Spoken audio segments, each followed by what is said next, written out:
Italy, 1944. The Allies fight to wrest control of Italy from the Germans, while the Germans turn every ridge and mountain into a fortress. The Germans always had a hill higher than us. They could see us coming. Battle-hardened German troops set traps and wait for the Allied tanks to roll into them. We would let them come close. Then, when they got very close, we would fire. Canadian troops fight the Germans across rivers, through valleys, and up mountain ridges. They had Italy, and they were doing their best not to give it up, and we were doing our best to get them out of it. It would be tank versus tank. Canadian and German armor clash in the battle for Italy.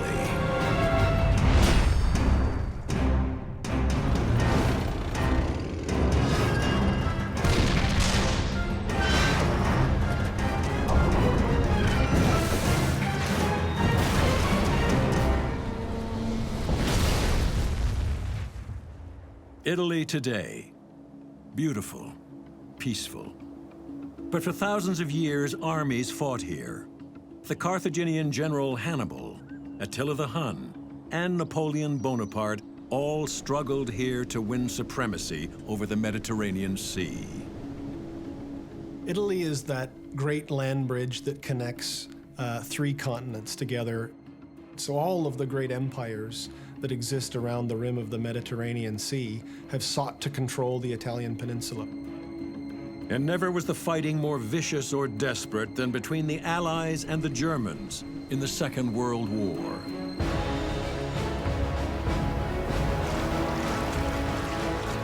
On July 10th, 1943, thousands of Canadian troops storm ashore near Pechino on the southeast coast of the island of Sicily as part of the Allied invasion force.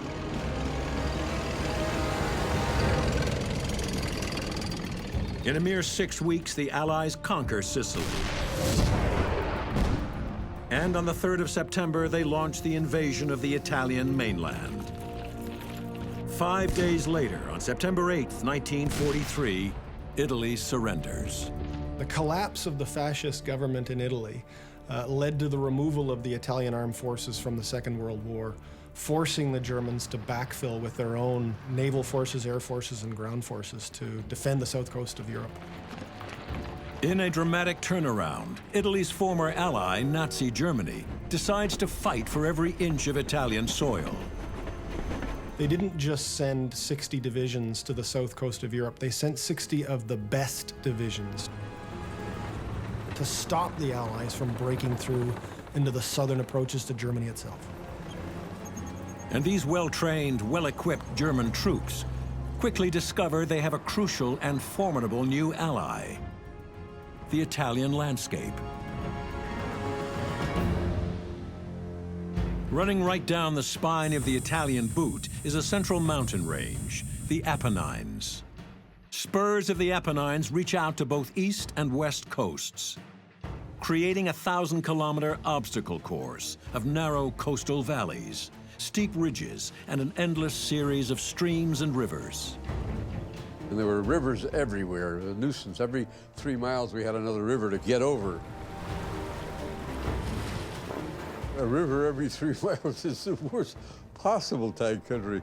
But what difference does it make? That's what we were, that's what we had to do. Exploiting every twist in the terrain, the Germans build one defensive line after another, turning over 1,000 kilometers of mountain, river, crag, and swamp into an unending battlefield. The Germans have every advantage of terrain. There are very few avenues to advance northward in Italy. It takes a relatively small number of Germans to block all of the paths successfully. They're in a stationary position, they're just waiting for you to come along. The Canadians fight desperately for almost a year, including the vicious street battles in Ortona. Combat in Italy has already cost the Canadians almost 10,000 casualties. In May 1944, the Canadians finally smashed through the Gustav and Adolf Hitler lines in the Liri Valley, just 130 kilometers south of the Italian capital, Rome. We were getting ready, quite literally, to take Rome. That was our end objective. One of the last obstacles in the advance to Rome is the Melfa River, which cuts across the Liri Valley, 15 kilometers beyond the smashed Adolf Hitler line. The Melfa River is a giant anti-tank ditch that bars the approaches to Rome by cutting across the Liri Valley at right angles. The Canadians are ordered to seize the river crossings and open the road to the Eternal City. For the assault on the Melfa, the Canadian 5th Armored Division mobilizes a striking force of over 4,000 combat troops, 24 light tanks, and more than 160 Sherman medium tanks. The Sherman is the backbone of the Canadian attack. The Sherman 5 is armed with a low-velocity 75mm gun and has 51mm of frontal armor that is dangerously vulnerable to the powerful cannons on most of the German tanks. And if the Sherman is hit, it has a deadly weakness. They called them the Bunsen burner, because when it went on fire, it really went on fire. Almost invariably, you'd lose all 5 men if the entire tank went on fire. At the Melfa River, the Shermans and their crews will be put to a severe test. The German High Command is desperate to defend the Melfa. Its crossings are virtually the only escape route for the German soldiers, retreating north from the smashed Adolf Hitler line. What we see in the Melfa River is a giant collision between the 26th Panzer Division that's rushing into the area to try to stabilize the German front and the Canadians that are trying to seize a crossing over the Melfa River before the Germans have a chance to turn it into a new defense line. To defend the river crossings, the Germans field 1,000 combat troops and more than 30 tanks and assault guns, including a dozen Panther tanks.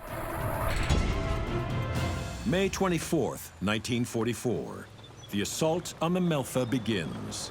The Shermans of the British Columbia Dragoons race towards the river crossings. I was very apprehensive before we went into battle every day. I used to try and cover up by telling funny stories and everybody would laugh. You know, it's a tense moment before you go in. But once I was in action, I was too busy fighting to get to be tense. The infantry went in and fighting their way across. And they couldn't get up the other side because of the machine guns, and there were machine gun nests everywhere. And there were tanks. They were up the cliff, and a couple of them were already down, giving the infantry a hard time. Apart from the artillery, then we were the solution. There was a 12-foot drop from the countryside down to the river. And we went down this 12-foot cliff to help them. It was a hell of a drop. And the Germans were trying their best to kill us.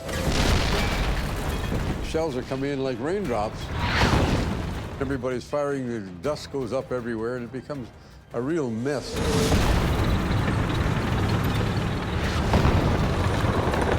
They came down their 12-foot cliffs and they met us on the beach. It would be tank versus tank. The Canadians at the Melfa are the first in the West to do combat with the deadly Panther. The Panther weighs a formidable 45 tons and has sloped frontal armor 80 millimeters thick. Its long-barreled, high-velocity 75mm gun can easily cut through a Sherman. We had no intimation whatsoever that they had moved Panthers down into Italy. It was a total shock to us. The Panthers were much slower than we were, but our shells just bounced off them. So they were real competition. They would go on fire same as we would if we hit them properly. If you were lucky enough to be able to put your shell right between the turret and the hull, where there was a hole, you could get in there. It's nice when the tank is firing at you, and they were, and you fire back and he blows up. That's a very good feeling, except that there are plenty of other tanks around. You don't sit around glorying, you're looking at the other tanks. I saw a couple of tanks go, but that was what you were there for. At the end of the battle, virtually all the German tanks have been destroyed, and the Canadians are across the Melfa. The German reinforcements are decisively defeated in and around the Melfa River, making it impossible to defend Rome. By June 1st, the Canadians are almost in Rome, the Eternal City, and the grand prize of the campaign. We were 26 miles away from Rome, and we figured we were going to be in Rome in about an hour, and we were told to stop. We found out why. The Americans wanted to take Rome, except it was no particular glory because the Germans didn't defend Rome. Films taken by Italian anti-fascists show the evacuation of Rome. The streets were deserted as the Nazis left. The Americans enter Rome on June 4th, but their glory and the headlines don't last long. 2 days later is D-Day, June 6th, 1944. As Allied troops land on the beaches in Normandy, and the decisive battle for France and Western Europe begins, suddenly the Italian campaign becomes a sideshow. We had been in action for about 11 months before D-Day. So we thought it was kind of funny, these guys who were just coming into battle now, swanking about it. So we called ourselves the D-Day Dodgers. We dodged the D-Day by fighting for 11 months before it. But even as France is invaded, the Germans redouble their desperate fight for Italy. And the Canadians are now about to face some of their bloodiest battles ever.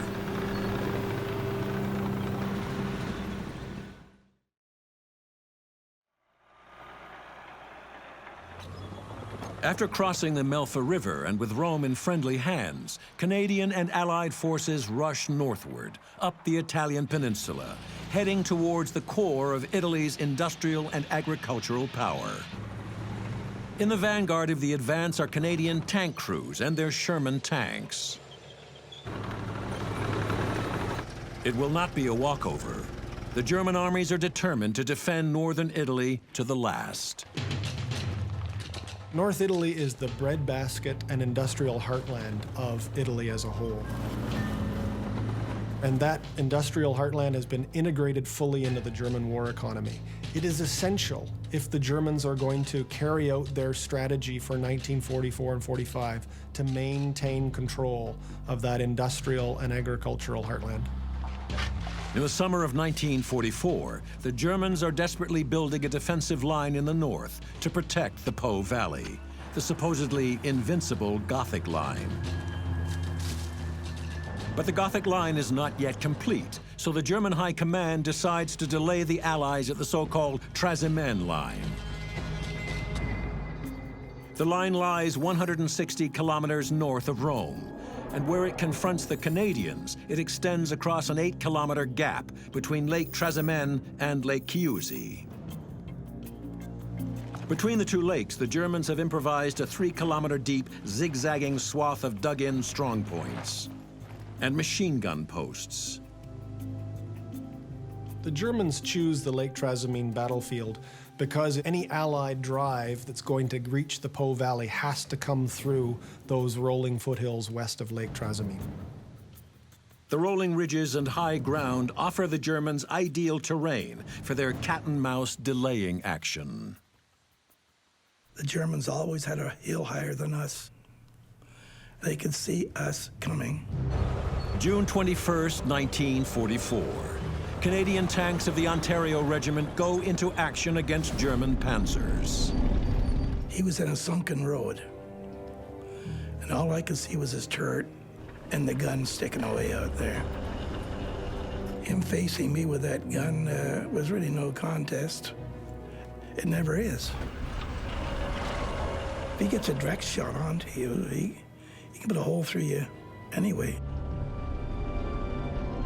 He seemed to try to want to get up out of that road, maybe get at me.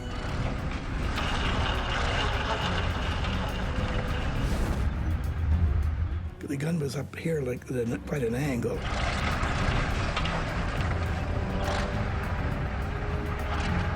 It was just like waving a chimney at you. It looked so darn long.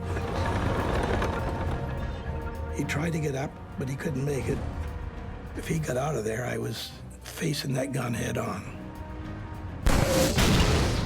I shot 2 or 3 shots at him.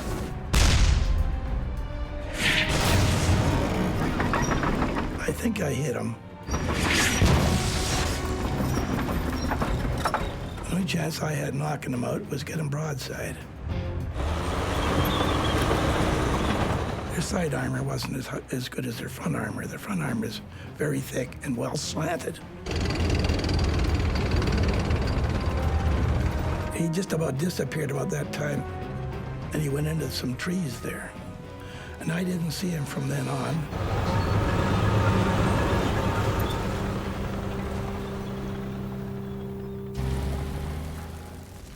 After 2 days of fighting, the tanks of the Ontario Regiment successfully smash through the German defenses and push ahead north along the shores of Lake Trasimene.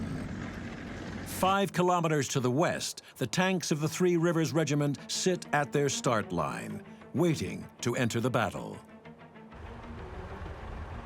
We were scheduled to start at 7 o'clock in the morning. They forgot to tell us the starting time had been changed. So we rolled out of our tank park and up the road to take position, only to find it was behind the German lines. So the Germans closed in behind us, and then they completely cut us off. As we moved forward with Major Johnson, we got a call on the radio from Captain Hunter, who said that he was being attacked from the rear. And Johnson said, "That's impossible." I said, "Well, if it's impossible, they just knocked out 7 tanks."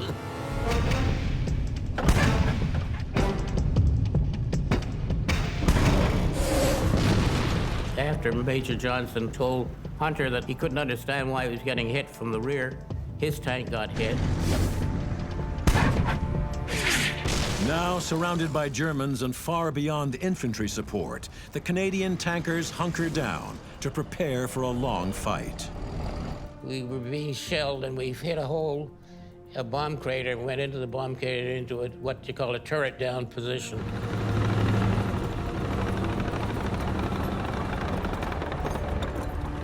The land was fairly flat, and we were on a mold and could see what was going on.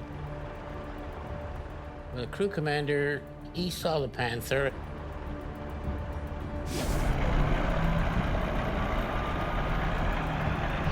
It was around 500 yards away from us. For a Panther or a Tiger tank, that was nothing.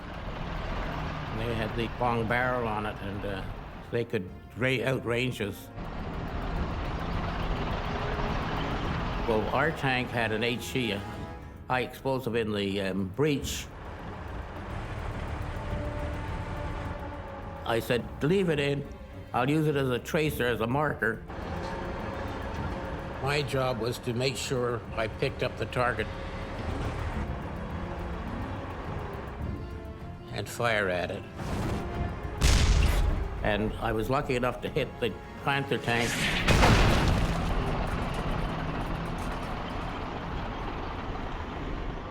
We never knocked out a Panther tank with a Sherman.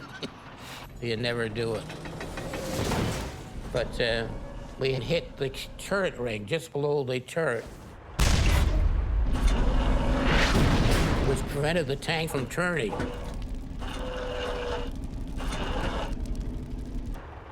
After immobilizing the Panther, the remaining tanks of the Three Rivers Regiment hold out against repeated counterattacks for more than 7 hours until they are relieved. You go into those things with the idea that you're invincible, that regardless of what happens, they're not going to get you. But the day has been a costly one. We lost 13 of the 15 tanks that went into action that day.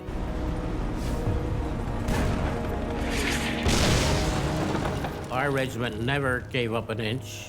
We didn't back up. We held our position. And we never gave up a position once we took it. The relatively unknown battle at Lake Trasimene actually cost regiments in 1st Canadian Armoured Brigade some of their heaviest losses of the war. But 1st Canadian Armoured Brigade is considered to be the most effective, best trained tank brigade of all the Allied forces in Italy. And it becomes essential to the fight for the rolling hills west of Lake Trasimene. The Germans retreat northward toward the formidable Gothic line, the last German bastion protecting the Po Valley and Italy's industrial heartland. In 1 week, the Canadians have vaulted through the Trasimene line. They're now considered shock troops. The Canadians were central to all of the major Allied assaults in the Italian campaign, and for that reason, the Germans understood wherever the Canadians popped up, that's where the point of Allied main effort would be. Field Marshal Albert Kesselring, Smiling Albert, the German commander in Italy, is determined to know where the Canadians are headed next. If he knows where the Canadians are, Kesselring can be almost certain that that is where the Allies intend to assault the Gothic line. They figure where the first div is going to be, that's where the breakout's going to be. And it usually was.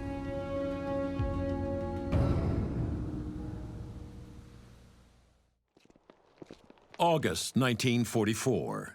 The Canadians know that their actions are being anxiously watched by the Germans, and so it is in secret that they transfer to the Adriatic front and prepare to attack the Gothic line.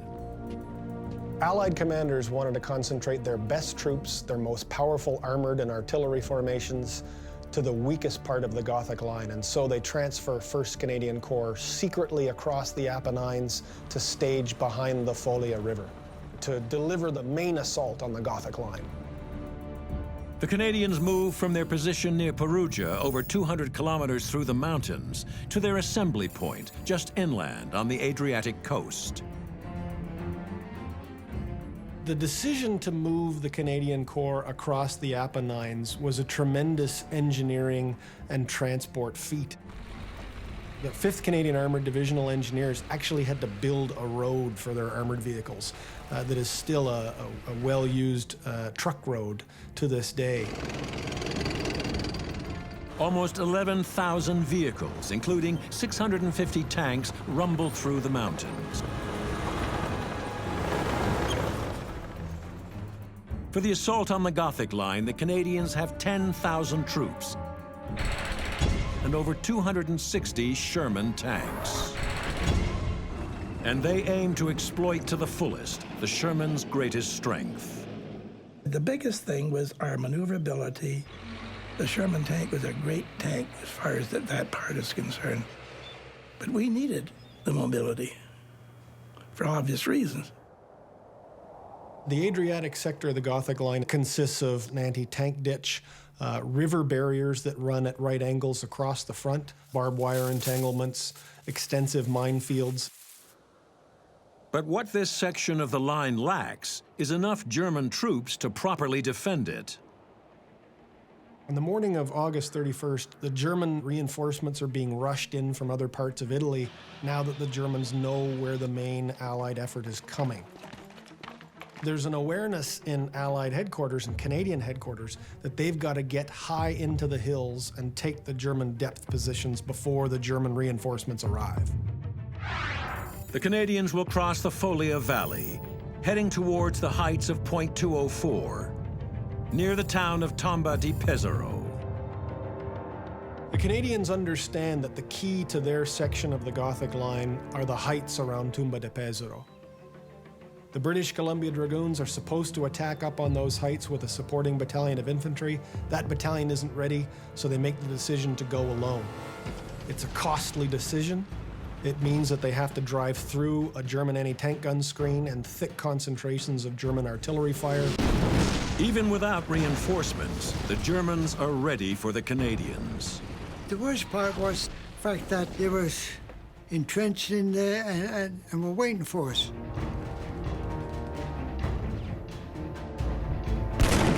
On the neighboring ridges on both sides of them, German anti-tank guns, machine guns, mortars, and artillery are working to stop them and pick off a large number of BCD Shermans, toppling some down the ridge side and picking off others on the crest of the ridge itself.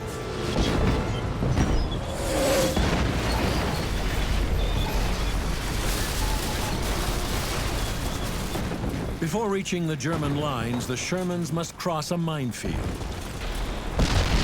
We lost one tank, hit one of these mines, and poof.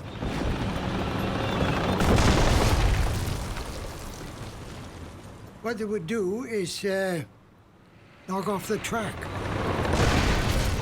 And of course, it was no good after that. The British Columbia Dragoons are attacking up a ridge towards Point 204. The Dragoons make rather skillful use of the crest of the ridge itself. To expose themselves on the crest itself means certain death. So when at all possible, they keep the vehicles on the right side of the crest and shield themselves from the German anti-tank guns to the west. Anti-tank guns, either side, they were firing at us. Some aren't able to do it. At some points on the top of that ridge, it's impossible to stay on the right-hand side. You have to expose yourself across the peak, and at those times, those tanks are picked off by 88s. That 88 millimeter, that was a powerful, deadly thing.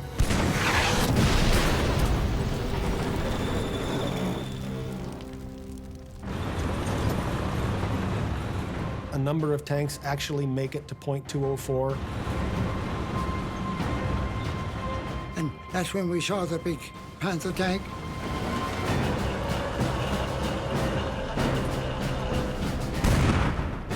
Only hit we got was just a glancing blow off the side of the tank. Wham! The noise inside was quite loud. It was facing us, and when I saw us, all three of us coming after them, he started to turn. But it didn't get very far. Crew commander said, fire at will. So I'm slamming the shells in, and the gun is firing away. In with another one. Hit a broadside, and in the turret. Once the Canadians carve out a toehold on Point 204, they've effectively cracked their finger into the door of the Gothic line. The Germans begin a massive withdrawal. The supposedly invincible Gothic line has been smashed. After their victory in the Gothic line, the Canadians thought the war with Germany just might be over. They assumed that the Germans were retreating from the Gothic line and were about to abandon all of Italy. In fact, at that moment, German reinforcements were rushing to restore the front and keep the Allies from breaking into the Po Valley and setting up a new line of defense around a place called Coriano. And the heaviest of the fighting was about to break out.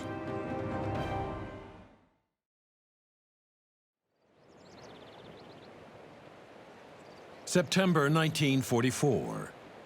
The Allies are on the verge of breaking through into the Italian north. They plan a massive push along the Adriatic coastal plain. But first, they must clear German positions that overlook the coast, near the hilltop town of Coriano. The town of Coriano lies atop a ridge that bars the Allied approach northward to the Po Valley. And the ridge itself is an excellent place for a defensive position. Allied command believes the Coriano Ridge is vulnerable. They thought it was going to be a cakewalk through Coriano. But the Canadians soon discover that Coriano is anything but lightly defended. The Germans throw in every available elite unit, including the Canadians' old foe from Ortona, the 1st Parachute Division.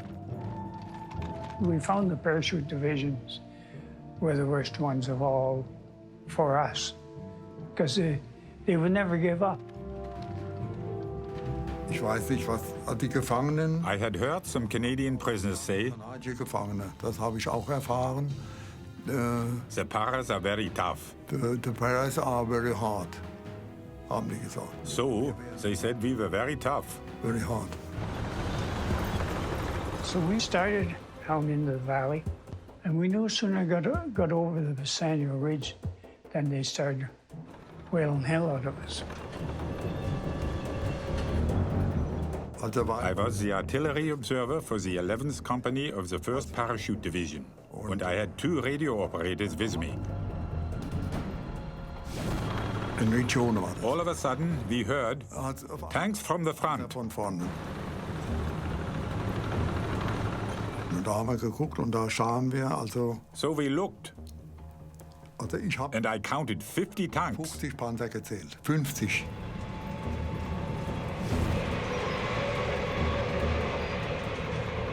Wenn wir mit dem Funk After we had given an order by radio, kam it innerhalb took von about 10 minutes until some artillery arrived. Artillerie.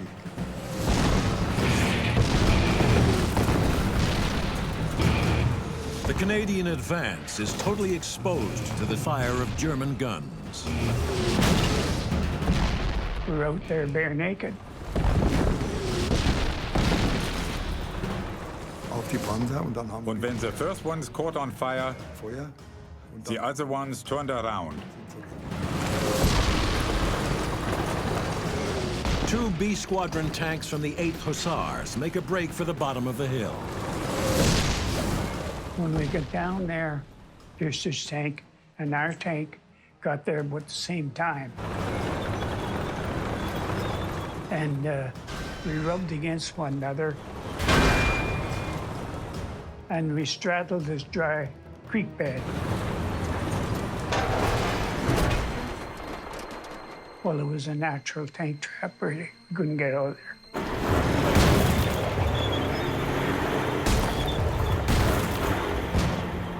The stranded B Squadron tanks are assisted by the tanks of A Squadron, positioned on the ridge above them. A Squadron lays down a smokescreen, giving the men of B Squadron the cover they need to abandon their tanks and escape on foot. By the grace of God, we hit our lines, so we got away with it. None of our crew even got a scratch there. I feel I was very lucky to get out of that thing. The Germans successfully repel the Canadian attack of September the 4th. We fought off those attacks. They did not get through. But the cost to the Germans is great. In spite of the huge loss of men and equipment, the Germans are ordered to hold. Man hat seine Pflicht getan und We just did our duties hat geglaubt, dass wir vielleicht and kept on believing that we would get out of there okay. einigermaßen davonkommen. September 13th. The Germans face a second Canadian attack on Coriano Ridge. In the second battle for Coriano, 15 Hussar Shermans penetrate into the center of town, assuming that the Germans have started to abandon Coriano Ridge. And fact, they find that the Germans are intent on clinging to Coriano at all costs.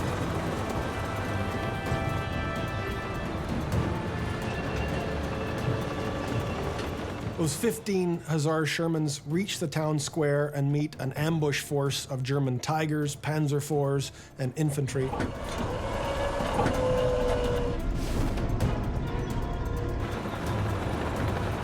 Wir lassen die kommen. We would let them come close, without firing at them. Und erst wenn sie Then, when they got very close, we would fire.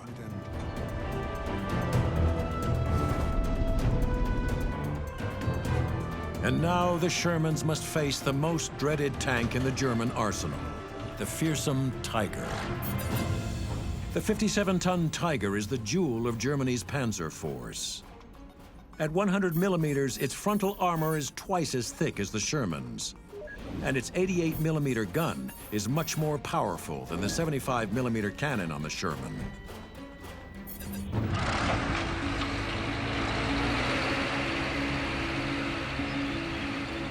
There was some kind of a weapon, Tiger tank.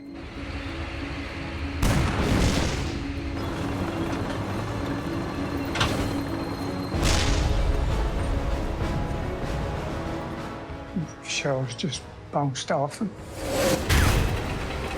They engage in a violent close-quarter battle in the town square itself.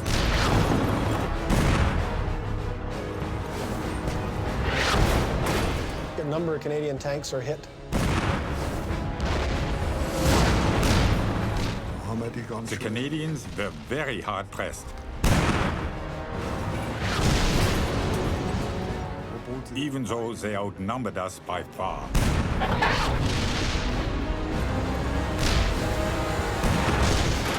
And in order to escape, the Hussars actually have to tow their wrecks out of the way.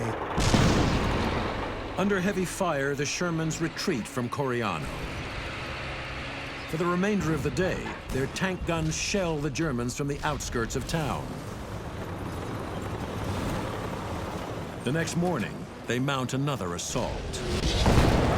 The whole of 5th Canadian Armored Division regroups and goes back into Coriano.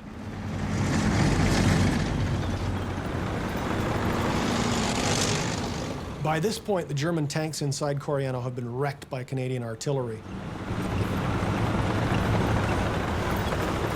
After a day and night of vicious, pitiless struggle, Coriano and its ridge are finally in Canadian hands. Just on the horizon, the Po Valley beckons. The men call it the Promised Land. After the battle for Coriano, the Allies are finally on the edge of the vast Po Valley. Being flat, the valley looks like ideal tank country. When the Canadians finally broke into the Po Valley, many of them thought that for the first time in this war, they were going to be able to fight a battle without the Germans looking down on them. Tankers had been dreaming of the day when they'd be able to use their tanks in a breakout role and chase the Germans back to the Alps. Unfortunately, that was not going to be the case. The desperate German fight at Coriano had a clear aim. The Germans were waiting for the season to change. Autumn weather and rain will be the Germans' greatest ally in defending the Po Valley. Po Valley is a tanker's paradise in the summer dry weather. But because of all the rivers and irrigation canals that cut across it, once the fall rains arrive, it's a tanker's nightmare. Once it starts to rain heavily in September and October of 1944, the Po Valley filled with water. Any attempt to move off-road means that a 33-ton Sherman tank is going to bog down to its axles almost immediately. Tanks become irrelevant. You thought it was going to be easy, but it didn't turn out that easy. Mud makes coordinated cross-country tank attacks almost impossible. The Germans dig in, and the Allied advance slows to a crawl. Both sides hunker down in the rain and the mud. For almost 2 months, the stalemate lasts. It's not until the very end of 1944 that we see tanks once again employed in an off-road role to play a leading part in any major battle. Finally, the Italian winter arrives. The ground freezes up, and tanks once more become mobile. The next task is going to be to break out across the Po Valley and chase what they think is going to be a German evacuation from Italy. But the Germans have no intention of evacuating Italy. In fact, they plan to fight for every inch, including a bulge in their line south of Lake Camacchio.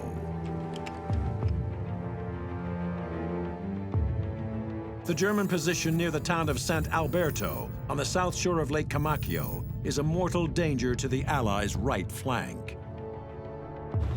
The Canadians prepare to eliminate that threat.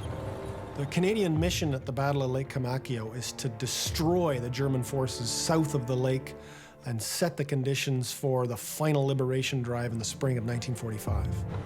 January 2nd, 1945. Canadian tanks go into action. 5th Canadian Armoured Division uses 2 of its armoured regiments.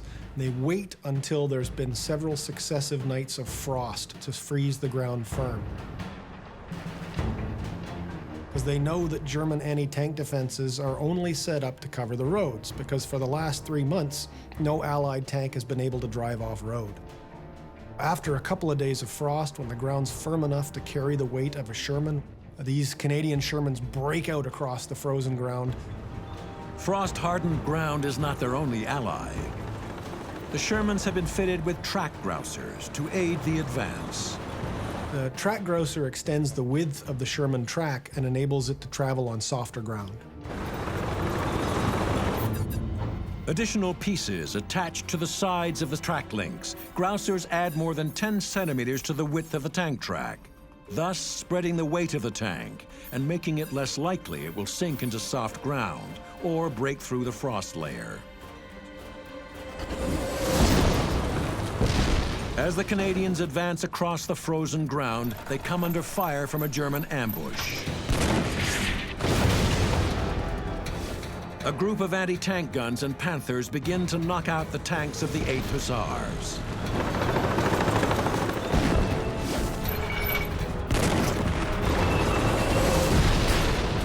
Sergeant Daniel McCaskill, crew commander of one of the Shermans, acts quickly. He stops his tank and opens fire on the German position. As he exchanges shell fire with the Germans, the rest of his squadron continues to advance. McCaskill's Sherman single-handedly knocks out 4 anti-tank guns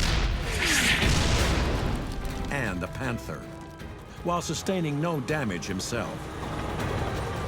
With the Shermans safely through the ambush zone, they continue their advance towards Lake Camacchio, leaving the German defenses in flames.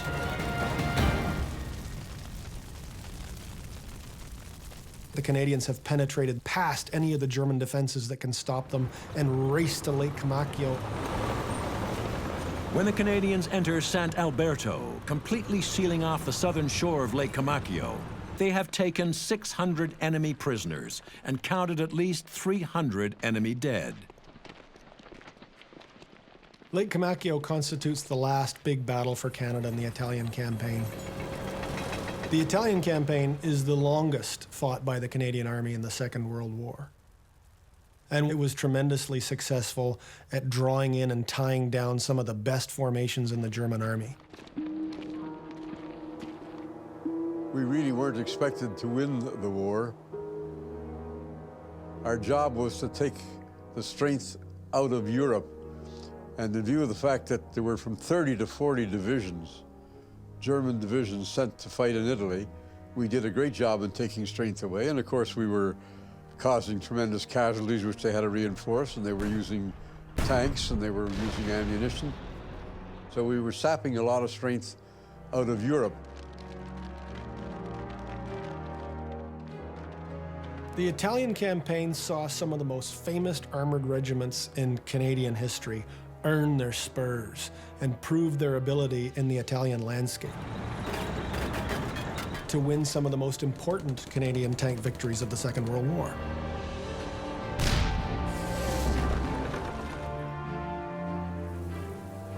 Each Canadian victory was a step in the liberation of Italy. And many Italians, like those who live near what was once the Gothic line, still remember, even today. The Italians in that area remember the Canadian victory at Point 204 as a key point in the story of their liberation from German occupation. The Italians built the monument at Point 204 in tribute to their Canadian liberators, with their own money and their own labor. It's a unique monument in Europe in that sense. The memorial's inscription reads, "Here the heroic deeds of the 1st Canadian Corps breached the imposing German defenses, with the loss of over 1,000 lives, for the freedom of Italy and peace in Europe. In witness to, and as a warning for future generations." The Gothic Line was just one battle in the 20 long months the Canadians fought to liberate Italy. That success came at a heavy price in Canadian lives. 93,000 Canadians served in Italy. More than 20,000 were wounded. Nearly 6,000 died. Those are brave men. We didn't think we were heroes. I was a lucky guy to survive. Each year I go to the memorial service for the 23 of my synagogue that got killed in action.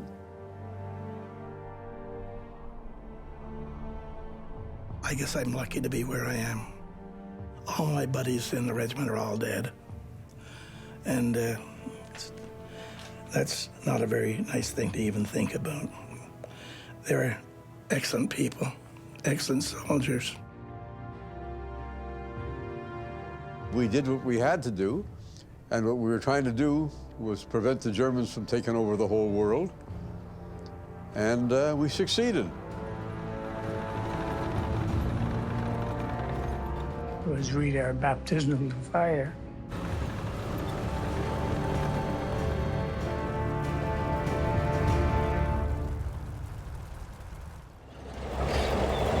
Michael Wittmann is the most famous tank commander of the Third Reich. He was the most decorated German tank ace of the war. At Kursk, the greatest tank battle in history, he spearheads the attack. Wittmann just accumulated kill after kill.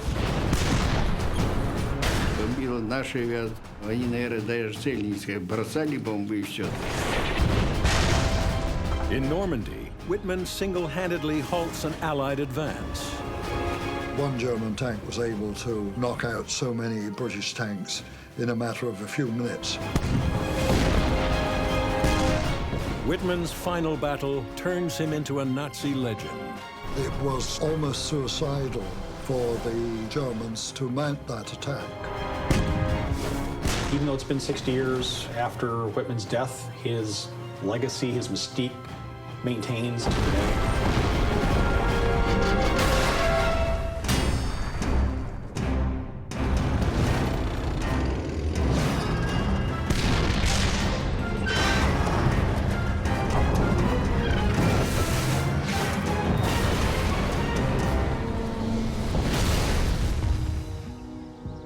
Le Cam German Military Cemetery, Normandy, France.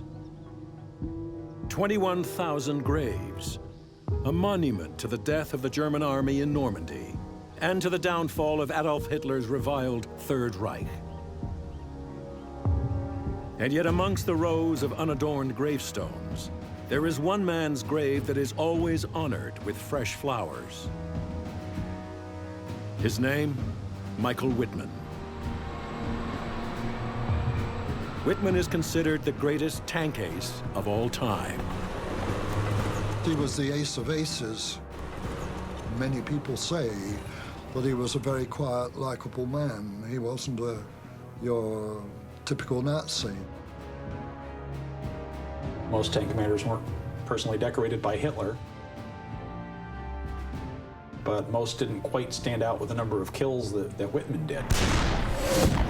Wittmann's mentality was aggressive, motivated, disciplined, kind of encapsulates the Panzer arm of World War II into a person. Wittmann died here in the fields of Normandy. But his legend began in the fields of Bavaria. Born in 1914 on a farm south of Nuremberg, Wittmann was a country boy living the healthy outdoor life. At 19, Wittmann is drafted into the army for compulsory service, as all young men are in the Germany of Adolf Hitler. In 1937, after completing his service, Michael Wittmann, aged 23, eagerly volunteers for Hitler's personal bodyguard, the Leibstandarte, SS Adolf Hitler. It's an elite unit. They were in parades, they were very regimented. It would have been hand-picked personnel. They would have had certain height and physical fitness requirements, a certain look. He's not only a volunteer, but he's seemingly politically indoctrinated to want to be part of this unit. I swear to thee, Adolf Hitler, as Führer and Chancellor of the German Reich, loyalty and bravery. I vow to thee obedience unto death. Being the honor guard, I'm sure it was very appealing to somebody in their early 20s. With the black uniforms and the smart look and the whole elite quality about them. Michael Wittmann embraces absolute loyalty to Adolf Hitler and his policy of persecution of the Jews, and to his program of conquest and expansion of the Third Reich. But in September 1939, Hitler invades Poland, triggering the Second World War. Now for Wittmann and his generation of young Nazis, the parades are over and the fighting begins. Because of his excellence as a driver, Wittmann is given command of a reconnaissance vehicle. By early summer 1941, the Nazis are the masters of Europe. But for Adolf Hitler, the real prize lies to the east, the Soviet Empire, vast spaces for the master race to conquer and colonize. June 22nd, 1941, Hitler invades the Soviet Union. Codename Operation Barbarossa. 3 million German soldiers, led by 3,600 tanks, plunge into the Soviet Union. Against the Germans, the Soviets mobilize 2.9 million men and 20,000 tanks. Despite their superior numbers, the Soviets are quickly overwhelmed by the speed and skill of the German panzers. Michael Wittmann's reconnaissance unit races over the Soviet frontier with the Leibstandarte, part of the leading armored force. Hitler's armored divisions were important in the fact that they were the ones that were spearheading the advances. The whole mentality of the tank force was always keep moving. Wittmann and the Leibstandarte are now part of the notorious Waffen-SS. The Waffen-SS had a few premier divisions, Leibstandarte being one of them, that maintained its elite status throughout the war. As the panzers slash hundreds of kilometers through Russian defenses, millions of prisoners are taken. The Waffen-SS does have a reputation for committing atrocities on the Eastern Front. Over 3 million will be shot or starved to death. 3 weeks after the invasion, the Leibstandarte is closing in on the Ukrainian capital, Kiev. At the forefront is reconnaissance sergeant Michael Wittmann. July 12, 1941. The panzers advance over hilly, wooded country. As they near the city of Zhytomyr, 200 kilometers southwest of Kiev, the Soviets counterattack. Dozens of Soviet T-34 tanks bear down on the Leibstandarte. The T-34 has been a shock for the Germans. Weighing 26 tons, the T-34 is heavily armored with sloping sides to deflect shells. Armed with a powerful 76.2 millimeter gun, it is better than anything the Germans can field.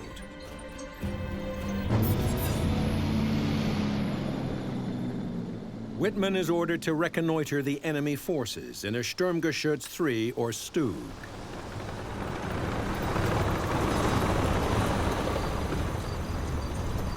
Wittmann drove his Sturmgeschütz to high ground to try to locate the Soviets. He spotted 2 groups of Soviet T-34 tanks, 6 coming from northeast, and another 12 from the east. That meant 18 T-34s against Wittmann's single assault gun. It was no match. Wittmann had to act quickly to even the odds. He ordered his driver to take the Sturmgeschütz off the high ground. Wittmann has been ordered not to engage the enemy tanks, as the heavier T-34s outgun his Sturmgeschütz 3. Sturmgeschütz is designed initially to be infantry support. It's not designed to engage other tanks. Built on the chassis of a Panzer III, the Stug is a turretless assault gun, which means the driver has to swing the whole vehicle around to aim its high-velocity 75 millimeter cannon. The Sturmgeschütz has a movable cannon of 24 degrees only. You have to face the enemy straight forward, not from the side. If you see the enemy, you have to turn. Despite being outnumbered and outmatched by the Russian tanks, Wittmann disobeys his orders and attacks the T-34s. His personality that was mated to the Panzer credo of attack, that would have been the first thing he was looking for, was an opportunity to be preempted. As the T-34 surged forward towards the crest of the hill, Wittmann's only hope was to set up an ambush.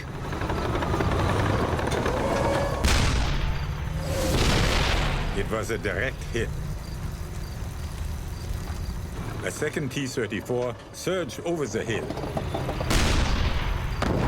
It went up in flames. A third T-34 managed to get a shot at Wittmann's Sturmgeschütz. The T-34s were not as accurate, we thought at least, than ours. More Russian tanks poured forward. There were just too many. Wittmann headed for cover. He used the assault gun's low profile to hide it in a small wood. I liked the Sturmgeschütz because of the low silhouette. And that gave me a feeling being safer. But facing so many T-34s, there was nowhere for him to hide.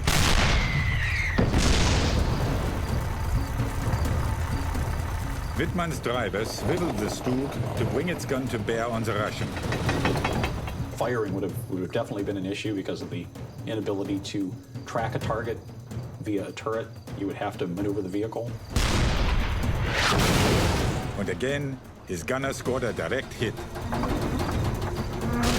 With the T-34. The only weak part is between the turret and the body, to get right into the crack. Another T-34 tried to target the thin side armor on the Sturmgeschütz. Wittmann had to turn quickly and fire before the Russian got in a shot. You hit the tracks if you can. When the tracks burst, of course, he just goes around in a circle. With his fast maneuvering, Wittmann began to even the odds. Then, 3 more enemy tanks attacked. Wittmann opened fire. Only one of the Soviet tanks escaped. 6 of the formidable T-34s destroyed in just a few minutes. Wittmann and his crew stopped the Soviet armored attack. For his actions, Wittmann is awarded the Iron Cross Second Class. Impressed by his exploits, Wittmann's commanders send him back to Germany to train to become an officer of the SS. Wittmann's career is on the rise. Autumn 1942, Bad Talz, Germany. Michael Wittmann begins his training in Heinrich Himmler's Waffen-SS school. Its aim is to form a new SS military elite, the future leaders of Hitler's Nazi empire. Wittmann graduates as an SS second lieutenant and is soon training on Germany's newest tank, the Tiger. Hitler's answer to the Soviet T-34, it is the most formidable tank in the world. At 100 millimeters, the Tiger's frontal armor is virtually impregnable. Its 88 millimeter gun can cut through a T-34 at over 2 kilometers. Wir waren und Tigerleute waren stolz, hatten das beste Gerät, was wir hatten. Es war auch ein guter Panzer und wir waren zum ersten Mal den russischen Panzern haushoch überlegen. In February 1943, Wittmann is called back to the Russian front as part of the Leibstandart's new Tiger Company. But by the summer, the tide of battle is turning against Germany. Soviet forces surge west, creating a huge bulge protruding into the German lines near the Russian city of Kursk. Desperate to regain the initiative, Adolf Hitler plans a counteroffensive, Operation Citadel. It will be a two-pronged attack from north and south to chop off the bulge, leaving 500,000 Soviet soldiers cut off and trapped. For the Citadel offensive, the Germans have amassed 780,000 men and 2,500 tanks. To meet the Germans, the Soviets field almost 2 million men and more than 5,000 tanks. The Leibstandart will be at the front of the southern attack. With them at the spearhead will be Michael Wittmann, now commanding a platoon of 5 Tiger tanks. On the eve of battle, Wittmann's commander reads out Adolf Hitler's message to the crews. Soldiers, today you set out on a great offensive whose result can decisively affect the outcome of the war. My soldiers, now, finally, you have better tanks than the enemy. The German homeland looks to you with ardent confidence. We just thought we were superior to the Russian tanks. At least we were brainwashed to believe that, which helps to make you feel superior, you know. You know what propaganda does. July 5th, 1943. At dawn, the Tiger crews wait for their attack to begin. The order came over the tank radios. Panzers, forward! As we advanced, we were met by a relentless storm of fire. The Russians had prepared line after line of defenses with dug-in T-34s. Because the T-34 was inferior to the Tiger I, it needed to compensate for its deficiencies. One of the ways was to have pre-dug positions for the vehicles. The incoming round would have to penetrate several feet of dirt to be able to actually get to the vehicle itself. The Tiger's powerful 88 millimeter gun is able to break through the Russian defenses.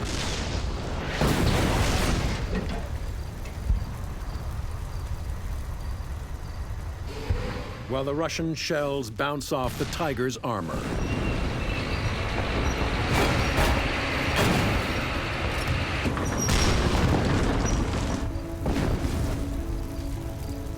Overcoming line after line of Russian defense, Wittmann and the Tigers pushed towards their objective. But the Russians continue to throw wave after wave of tanks that are advanced. These were all fresh targets for Wittmann's gunner.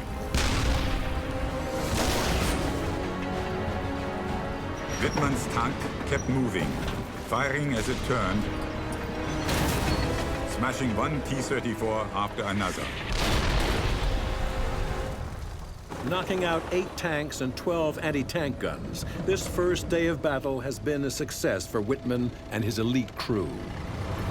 We call it zusammengespielt, played together, so that one interacts with the other the right way. The loader, the gunner, the commander, the driver, the radio man. It's a tightly knit group. July 12, 1943. The Germans set off to assault the final Soviet defense line before Kursk. Wittmann's commander is wounded, and Wittmann must take over command of the Leibstandart's Tiger Company, just as the Battle of Kursk is about to reach its climax.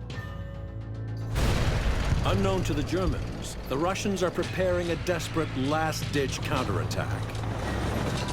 The Germans were on the verge of breaking through into open country, and the Soviets were starting to panic. They were going to throw whatever they had available into the mix.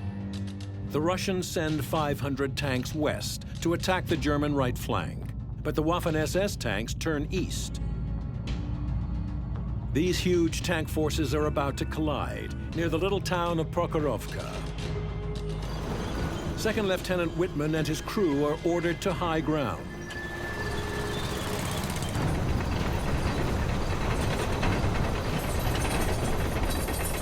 In the distance, what seemed like a dust cloud was rising. Suddenly, hundreds of Soviet tanks appeared at the crest of a hill, headed straight towards Wittmann. We were in shock. The Soviets were not on the defensive, they were attacking. Just 1,600 meters from Wittmann, more than 100 Soviet tanks are charging towards him, over the gently rolling land of the steppe. We had a number of hills, but it was predominantly open terrain, so the Tiger tank could engage at long distance. With a well-aimed shot, a Tiger can knock out a T-34 at a distance of 2 kilometers. But the Russian tanks have to get much closer before their guns can have any effect on the Tigers.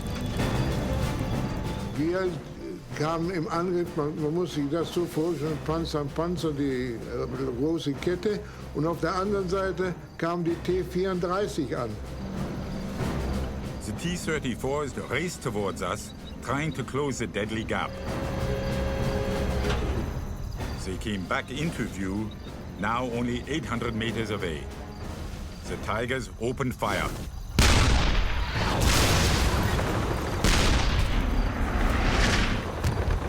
A lot of tanks in a relatively small area. Something of a shooting gallery from a Tiger I commander's perspective. The T-34s were still not close enough to penetrate the armor of the Tigers, so they had to keep advancing, straight through our barrage. They got to 700 meters.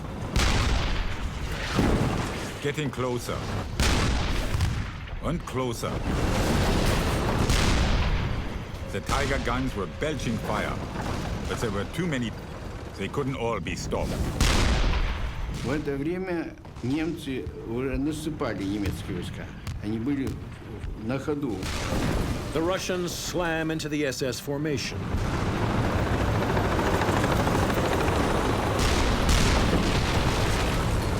Они рассчитывали, что мы в контратакаде это будем, а тут хлестнули 2 массы. At close range, the German tanks are vulnerable. Wittmann's Tigers spring into action. Wittmann's gunner fires on the move, again and again. One of the reasons that Wittmann was so successful as a Tiger commander was his ability to fire while moving with the vehicle. And that way they could acquire the target, but they'd get rounds on the target more quickly. Such a technique wasn't normal. In fact, German regulations stressed that the tanks should not fire when on the move. It's basically a waste of ammunition. But Wittmann and his crew have mastered the difficult technique, using it to their advantage. From Wittmann's perspective, Prokhorovka would have just been chaos.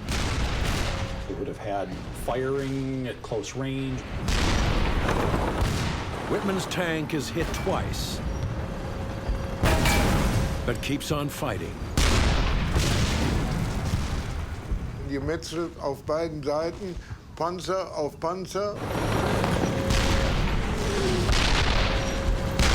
The battle rages for hours. The Russians take appalling losses. But they succeed in slowing the German advance. Бомбила наша авиация, бомбила немецкая. Я думал, что они, наверное, даже цель не искали. Бросали бомбы и все.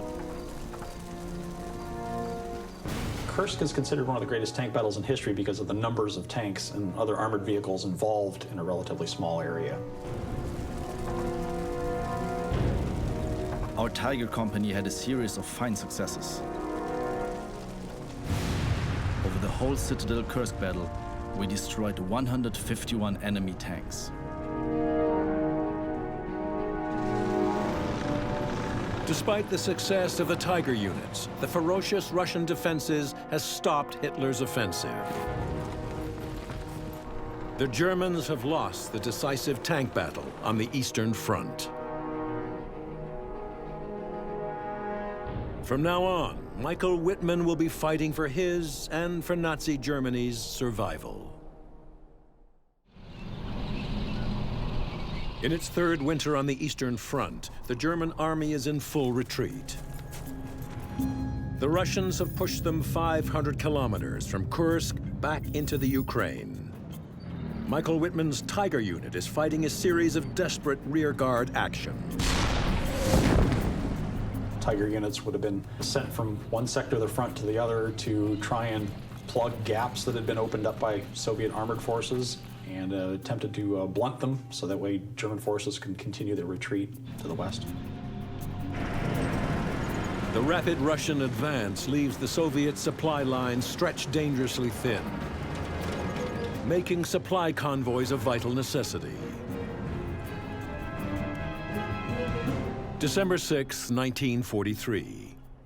Wittmann and his unit, now designated the 101st SS Heavy Panzer Battalion, are poised to attack a Soviet supply convoy near the town of Brusilov. But between the convoy and the Tigers are batteries of Russian anti-tank guns.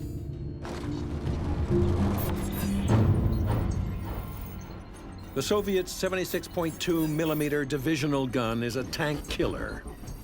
It can smash through a Tiger's side armor at a distance of nearly 1,000 meters and wreck its tracks.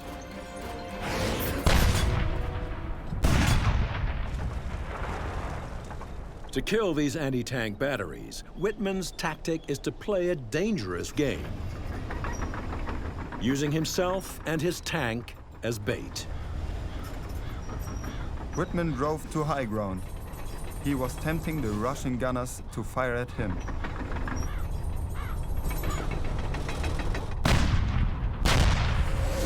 They took the bait, but now the gunners had revealed their positions.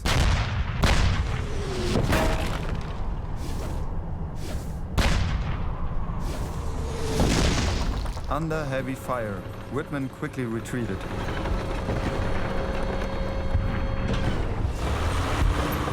Then our Tigers raced at the anti-tank guns from their blind spots, charging straight at them before the Russians could turn the guns around.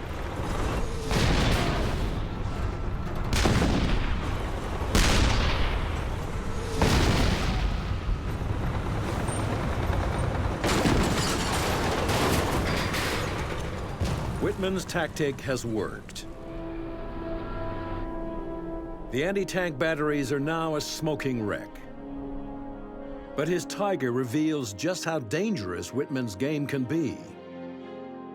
We counted a total of 28 hits on the Tiger. Some of them were smaller, of course, but there were also some big enough to easily put one's fist into. With the anti-tank batteries eliminated, Wittmann races towards the supply road. He drives into cover to observe the road, and he spots a convoy. Though he's heavily outnumbered, Wittmann decides to attack on his own. Wittmann would have been trying to make the best of a bad situation. He would have been increasingly reckless due to necessity in engaging enemy targets. Like a wolf attacking its prey, he quickly knocks out the lead tank and the rear tank,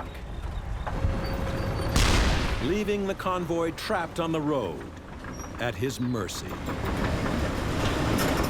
Wittmann blasted the enemy with furious barrages of gunfire. He placed his fiery mark on the road, smashing long lines of Soviet vehicles into junk. This caused mass confusion amongst the Soviets. Wittmann's daring lone wolf attack has worked brilliantly. The Russian convoy has been destroyed. Over the next few weeks, he goes on a rampage, knocking out 61 enemy tanks. His total kills soon reach 117. He paints the number of kills on his tank barrel. On January 16, 1944, Wittmann is awarded the Knight's Cross, Nazi Germany's second highest military honor. Then, just a few weeks later, his Knight's Cross is upgraded with oak leaves, and he is promoted to first lieutenant. On February 2, 1944, Wittmann is called to the Führer's Eastern Front headquarters to receive his new commendation from Adolf Hitler himself. I think one of the reasons that Wittmann was decorated to the degree that he was that he was part of the Leibstandarte SS Adolf Hitler Division, and that's Hitler's name in the unit. Wittmann is now ordered back to Germany, where his exploits have already made him famous. But the country he finds upon his return is in ruins, a result of Allied bombing. The sight of such senseless destruction of our cities is enough to make one's heart bleed. The Anglo-Americans have taught us to hate. They will see this hate transformed into energy. We desire one thing: to get them in front of our guns. We have only one watchword, and that is revenge. The war effort was definitely going against Germany, and they were looking for ways to keep up the public morale. He visited the Henschel factory where the Tiger One was made and made a speech to the workers there. I think Wittmann was used as propaganda for the Nazi Party, but I don't think it was totally unwilling on his part. I think it was just another way of contributing to the war effort. The Reich made him a celebrity intentionally. During his triumphal tour of Germany, Wittmann marries 19-year-old Hildegard Burmester. The couple is offered a special wedding gift: Adolf Hitler's Mein Kampf. Hitler went to Wittmann's wedding. A tank ace in Germany was so important. Before he can arrange a honeymoon for his young bride, Wittmann receives a new posting. So his wife accompanies him with his Tiger Battalion to the Chateau Elbeuf in Normandy, France. Michael Wittmann will soon have his chance at revenge on Germany's enemies.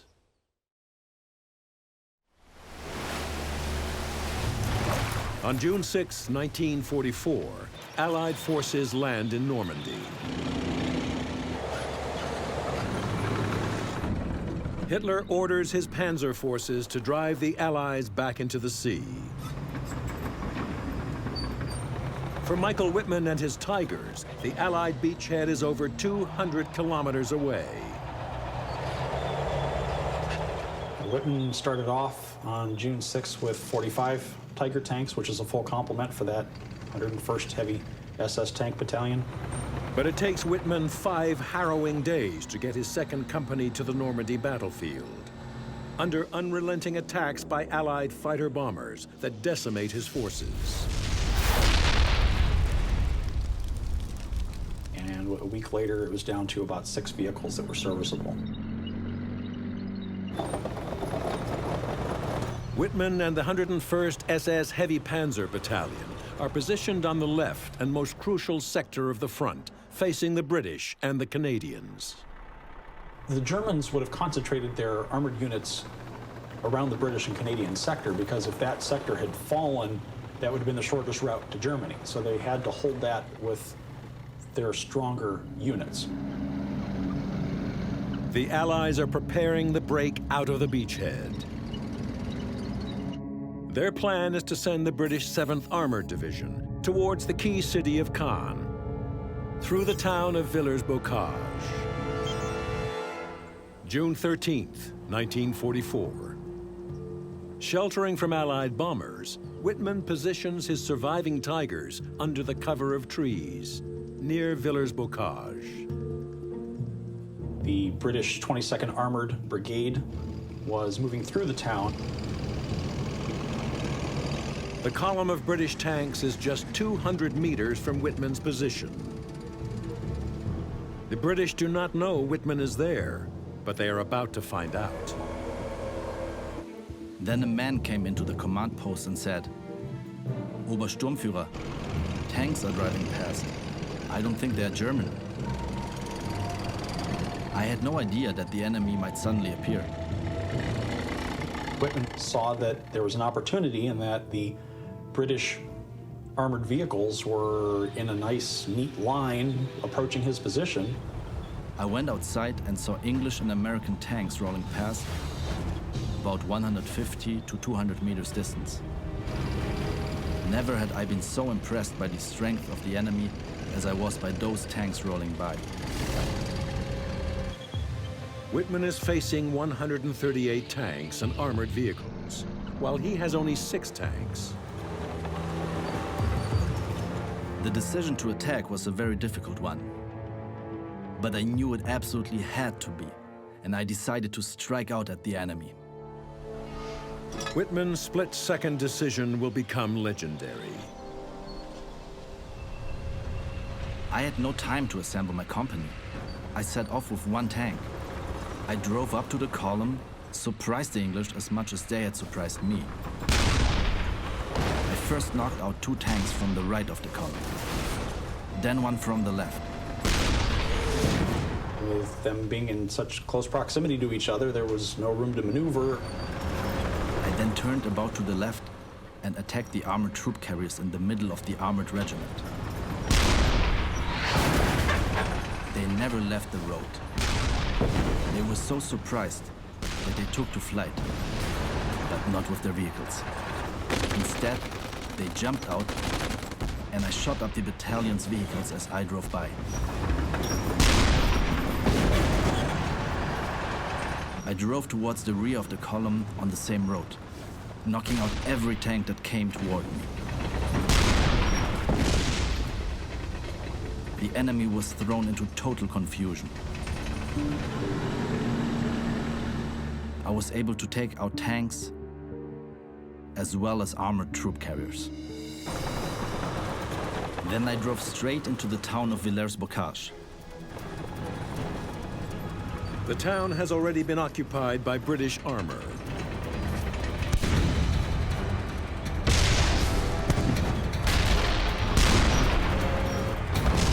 Wittmann continues his single-handed attack, claiming a total of 21 Allied tanks destroyed.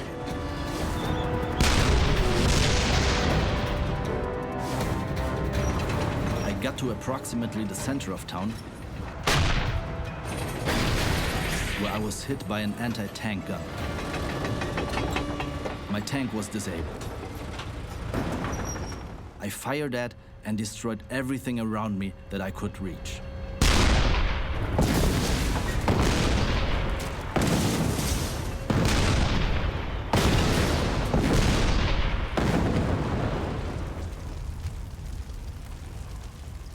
I then abandoned the tank.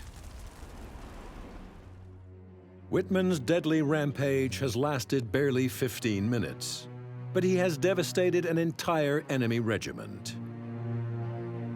By single-handedly knocking out the British column, it kept the Allies from taking the area around Caen for 2 months, and it added to the mystique of Wittmann's abilities as a panzer commander.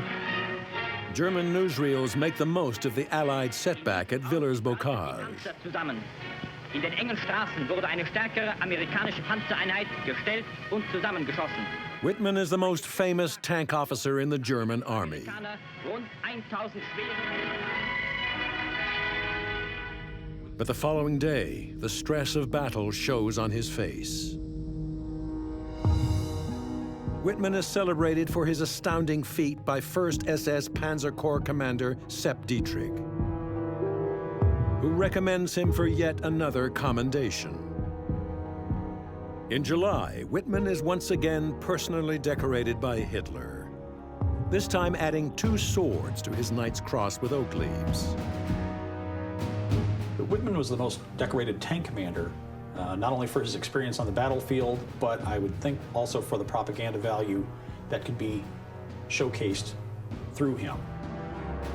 And so Michael Wittmann reaches the height of his fame in Normandy. And it is in Normandy that his fate and his myth will be sealed.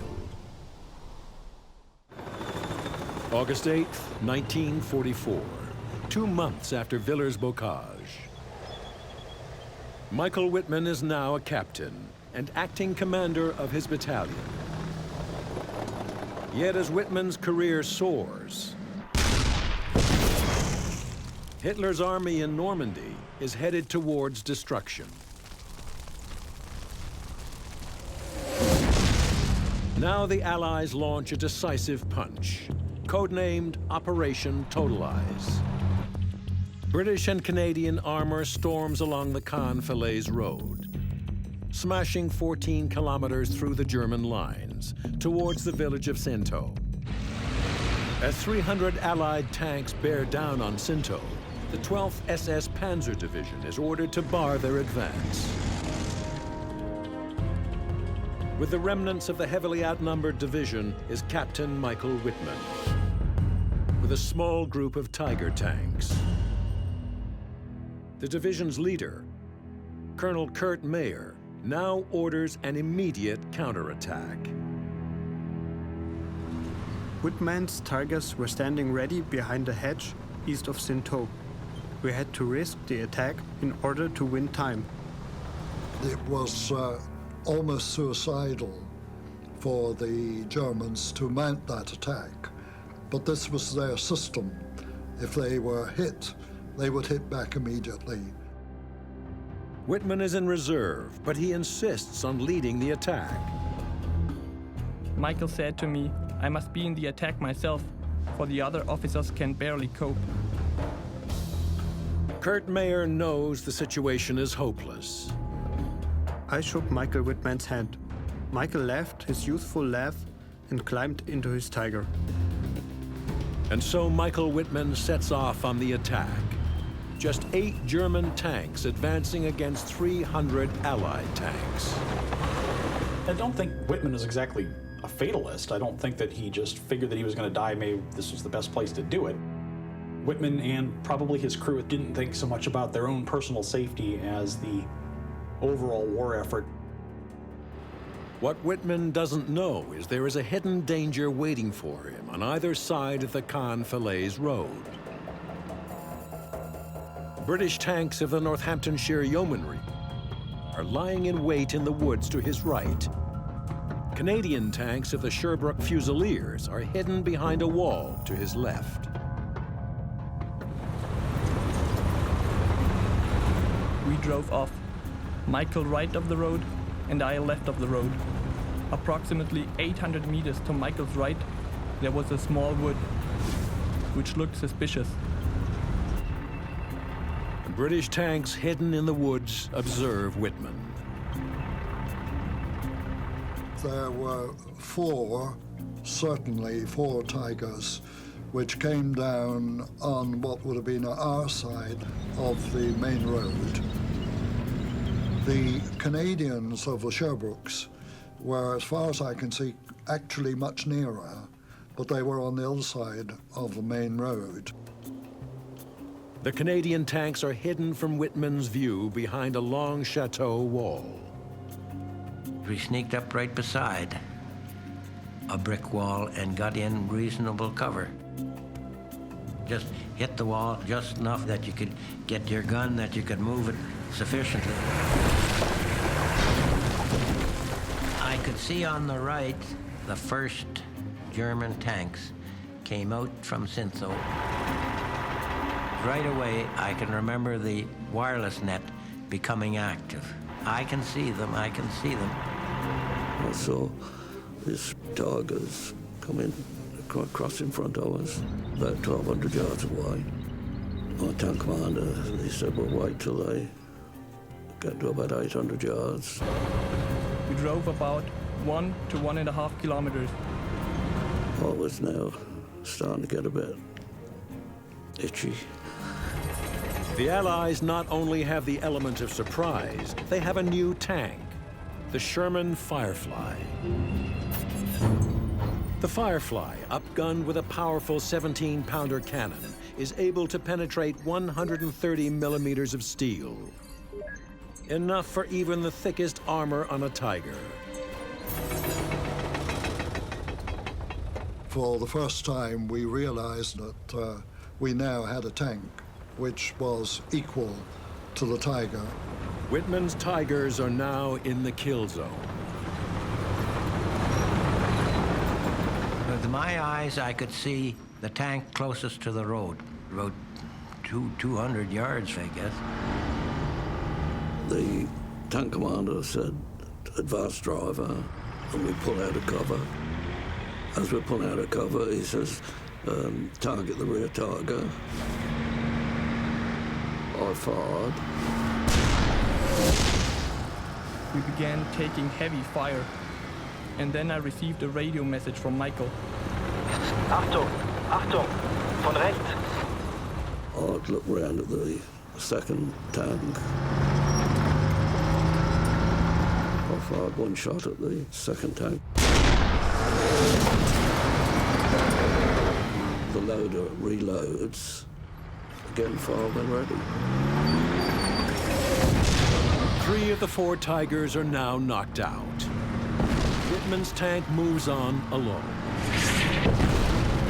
From close range, the Canadians now open fire at Wittmann's tank. The one that he was in, I think, went by me. Other people from my squadron were firing at it now. Wittmann's Tiger is hit.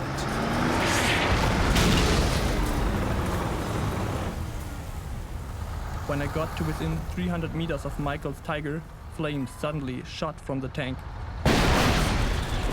I can remember a tremendous explosion and seeing the turret hit the ground.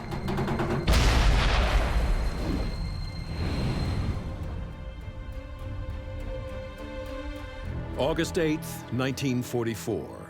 Michael Wittmann has fought his final battle. Whether his last thoughts as he went down the road were simply, Valhalla, here I come, a sort of a death wish. He must have known there was no way they were going to win. August 25th, just days after Wittmann's death, the German army in Normandy is defeated. Many of Hitler's soldiers remain in Normandy, buried in Lacan German Military Cemetery. Somber gravestones recall the unheralded end of the Nazi Empire. Yet Michael Wittmann is still celebrated. I think there's a myth to Michael Wittmann's combat experiences. People look at him as, yes, being a Nazi, but it's not the reason that they admire his abilities in combat. I think if you're on the receiving end of that, you're going to have a different perspective. He accepted the doctrines of Hitler enough to get in his tank and invade other people's countries, country after country, to kill men, women, and children. He might have been a hero to the Germans, but not to me. Even though it's been 60 years after Wittmann's death, his legacy, his mystique, maintains to today. I swear to thee, Adolf Hitler, as Führer and Chancellor of the German Reich, obedience unto death. Vietnam, 1965. A brutal civil war is raging in Southeast Asia. Now American ground forces invade to stop communist guerrillas from overrunning the South. There's a common misconception that tanks, were not used very much in Vietnam. The Americans count on conventional firepower to stop the guerrillas. But they face a deadly, determined opponent. The North Vietnamese, they knew what they were doing. By itself, a tank is vulnerable in guerrilla and insurgent operations. All of a sudden, the RPGs start flying. And he screams, "We're hit!" The Vietnam War represents the first great tank versus guerrilla series of battles. And that's when all hell broke loose.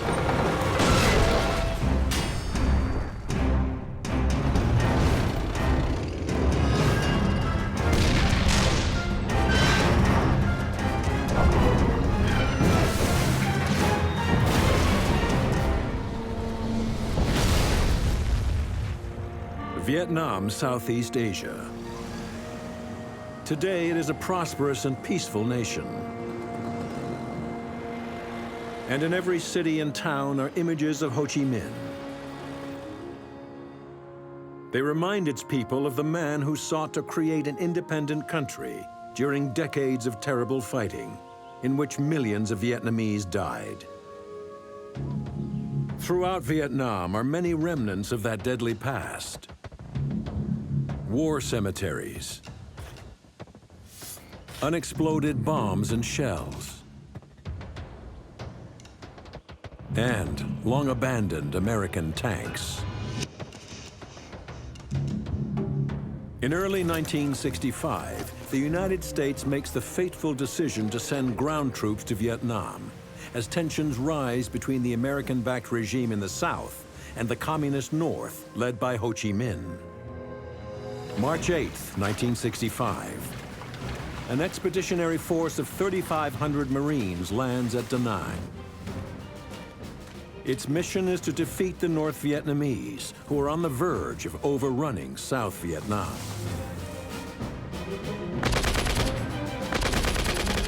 The U.S. saw that as part of this controversial domino effect in which if South Vietnam fell, next to fall would be Indonesia and the Philippines, and all of Asia would become communist. Whereas in reality, the Vietnamese simply saw this as a nationalistic war to reunite their country. Landing with the Marines are 2 platoons of 3rd Tank Battalion armor. There's a common misconception that tanks were not used very much in Vietnam. The Marines actually had a history of using tanks for infantry support that reached back to World War II.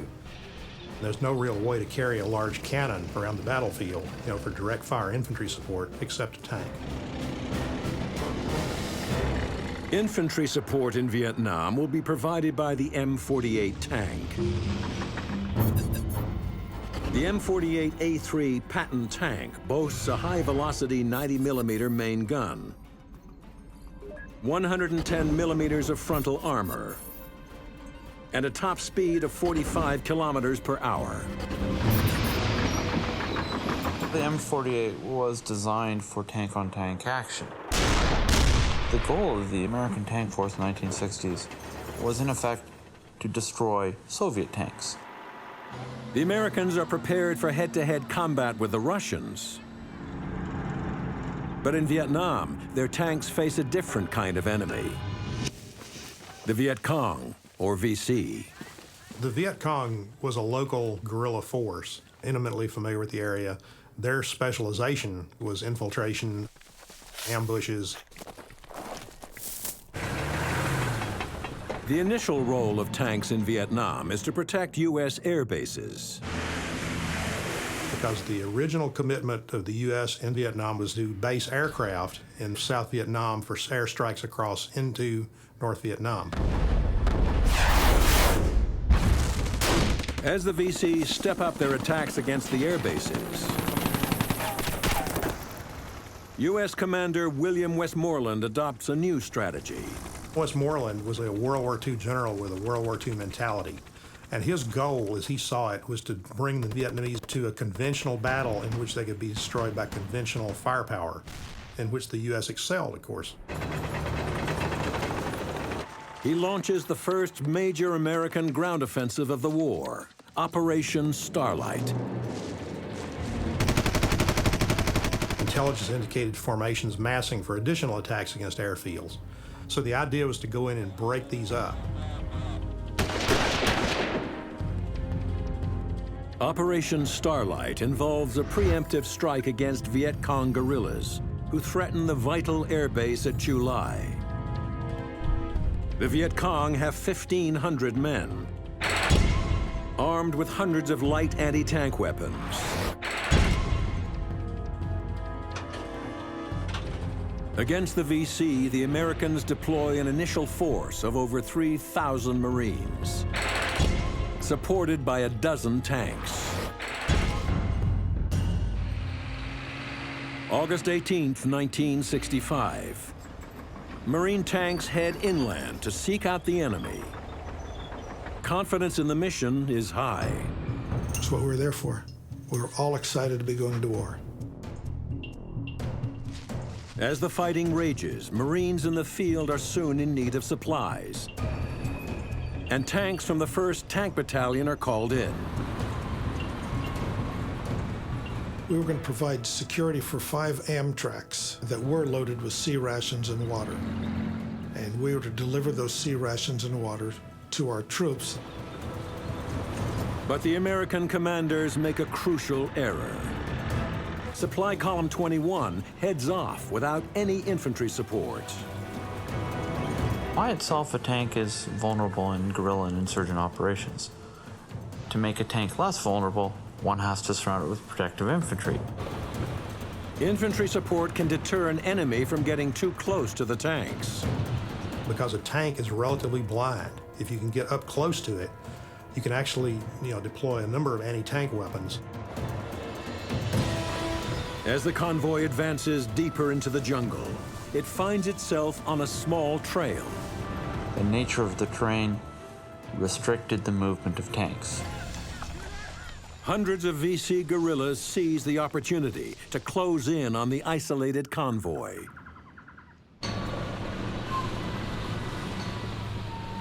We're in a fairly dense, dark jungle.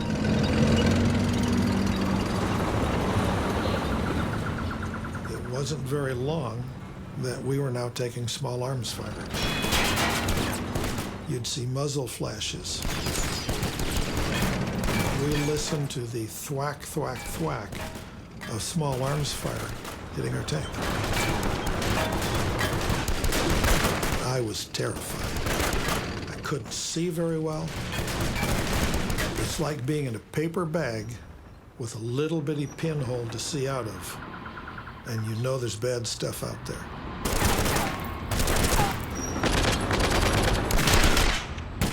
I'm using my .30 caliber machine gun. I know that I don't have a lot of ammunition, because I'm trying to literally pick a target and hit it. My tank commander said, "We're coming to a clearing."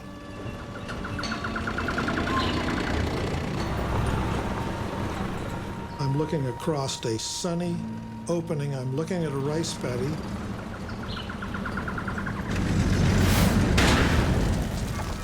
But I see the first tank take either an anti-tank rocket or an anti-tank gun.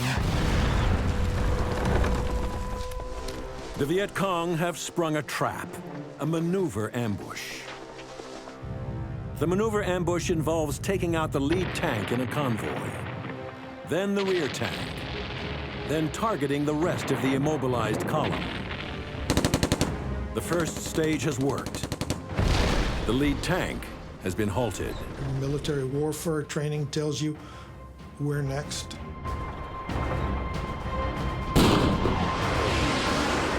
And bam, my tank commander screams, "We're hit! We're hit!" And he said, "Abandon tank." And I see Corporal Vickery's feet going out the top hatch. I get up and I look out the periscopes, and there's two guys just inside the edge of the jungle. He comes up and he fires a rocket and clangs off and bounces away.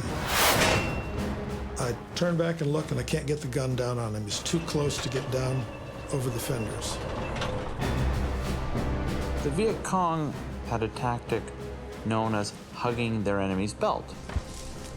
Close in so close that the tank cannot bring its main gun to bear. The Marines are surrounded, and radio communication with headquarters is cut off. The lead tank is out of ammunition, and its crew wounded, so it pulls back to get help. It rolled back into the jungle and was gone. Hearn's lone tank is left to prevent the convoy from being annihilated by the Viet Cong. I'm getting some black smoke in the turret. It's noxious. I decide it's time to get out. I stand up in there in a crouched position, and now I'm watching this 3.5 rocket launcher over here. He fires around. It hits just below the cupola, clangs off, climbed up and jumped out and jumped right over the back of the tank. There beside me is Corporal Vickery. He's on his hands and knees. He says, "Hearn, I'm hit. Hearn, I'm hit." It's obvious sooner or later they're just going to walk in and get us. Supply Column 21 is down to a handful of Marines, struggling to hold off the VC. The final stage of the ambush begins. The Viet Cong close in for the kill. And as I leaned up there, I take a bullet in the side of my neck. Much of the back of my head is blown out of my mouth. Private Hearn is left for dead when the VC withdraw into the jungle. The next day, Hearn and the other survivors of Supply Column 21 are finally rescued. By the time Operation Starlight ends, Viet Cong losses are estimated at over 600 dead. We underestimated them really, really badly. That was the case very early on in Vietnam. Operation Starlight was successful in that it did achieve its tactical goal, which was to break up units that were potentially massing for an attack on the airfields. However, the U.S. Marines suffer 45 dead, and a quarter of their tankers are wounded or killed.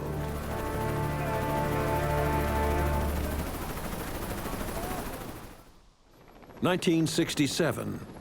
The United States has increased its military forces in Vietnam to 400,000 troops and hundreds of tanks. William Westmoreland was one of the main drivers in that he saw this as a conventional struggle and was constantly asking for more and more troops to expand these operational areas. Ho Chi Minh counters the U.S. buildup by reinforcing Viet Cong insurgents with units of the regular North Vietnamese Army, or NVA. The NVA were highly motivated. Their motto was, "Recruited in the North to die in the South." They were extremely disciplined, and they were better equipped than the Viet Cong. With Soviet weapons, complete with artillery and things like this. The Americans must now stop thousands of NVA soldiers from infiltrating across the border into South Vietnam. They establish a series of fire bases along the 100-kilometer border that divides North and South Vietnam, known as the Demilitarized Zone, or DMZ. The demilitarized zone was an area that was supposed to be devoid of military forces and not used for military operations, effectively to separate North and South Vietnam. The Marines started moving north to defend the areas around the DMZ and the major infiltration routes. So what you ended up with then was a face-off between the regular North Vietnamese formations and the Marine units along the DMZ.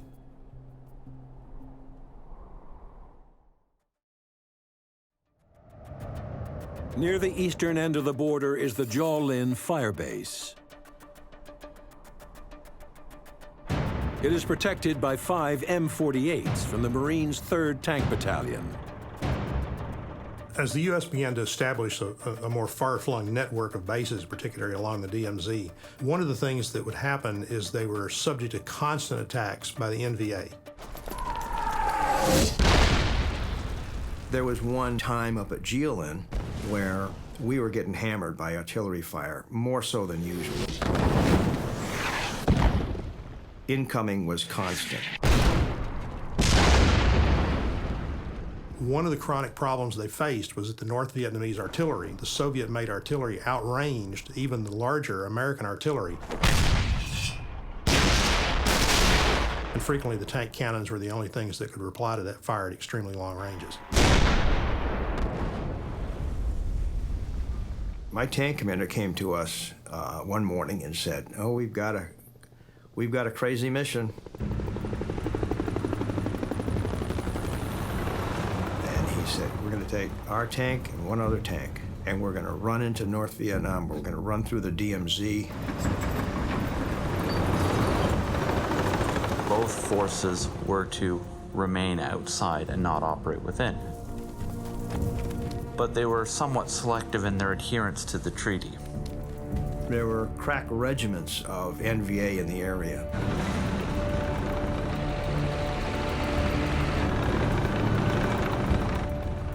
We ended up perching ourselves in a little rise overlooking a huge expanse in North Vietnam. And our orders are to pick out any targets that seem suspicious and fire.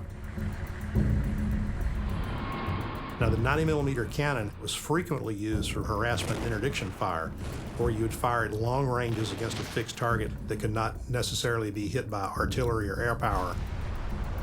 The rangefinder went up to 4,400 yards. And I saw something on the other side of this old dried-up rice field. And I put the crosshairs on as best I could.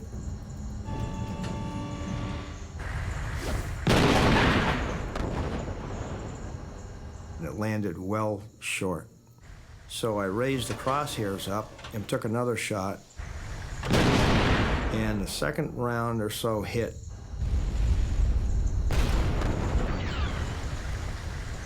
Even from 3 miles away or so. Secondary explosions were tremendous. We knew that we had hit something.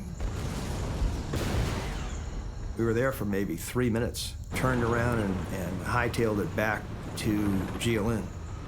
We had knocked out the enemy artillery site that had been pounding the hill. We felt like the heroes of the hill, and it was something to be able to do that.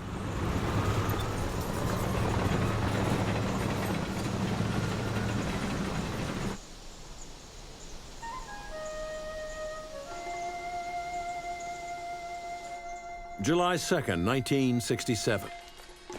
From their firebase at Con Thien, Alpha and Bravo companies, 1st Battalion, 9th Marines, set out towards the DMZ on an operation codenamed Buffalo. Their mission is to head northeast from Con Thien, cross the Trace, and then sweep the area south of the demilitarized zone. The role of the Marines changed from defense to aggressive patrolling and seeking out the enemy along what they called the Trace, which was a cleared belt of terrain that ran parallel to the border between North and South Vietnam, simply because they knew that they could not defend these base areas unless they went out into the countryside and sought out the enemy. As they advance, Bravo 19 has no idea they are walking towards a much larger force of battle-hardened troops of the North Vietnamese Army's 90th Regiment, waiting to ambush them. Operation Buffalo represented 9-to-1 odds in favor of the North Vietnamese, which meant they could literally overwhelm the American company. The NVA spring a trap on the American patrol. The Marines take heavy casualties and radio back for help from the tanks at Con Thien. Amongst them is the crew of Tank B-23. They called on our 4 tanks that were stationed at Con Thien. Bravo 19 was getting overrun. They got themselves into a situation where they walked into an ambush. What the tank force doesn't know is that NVA troops are now waiting to ambush them. The North Vietnamese knew very well their reaction force, usually built around tanks, would be sent out to help support and protect them. So they would lie in wait for that.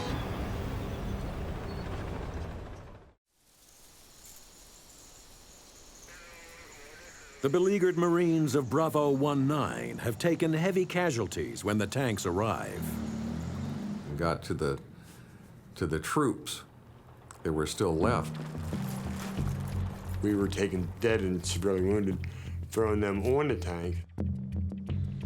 As Marines, we don't leave the bodies behind.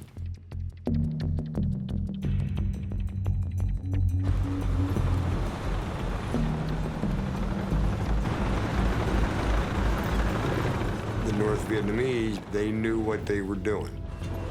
Bravo 19 had walked into an ambush, closed around them, and circled them. As soon as we got up near that circle, the North Vietnamese had a bigger circle, which closed around us. And that's when all hell broke loose.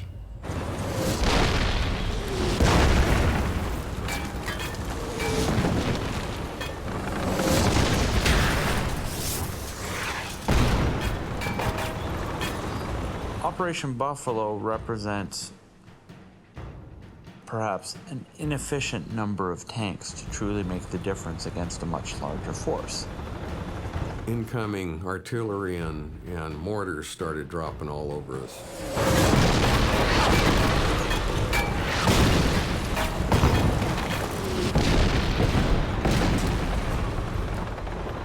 We got across a creek and a spotter airplane radioed down to us to turn around and we were in North Vietnam.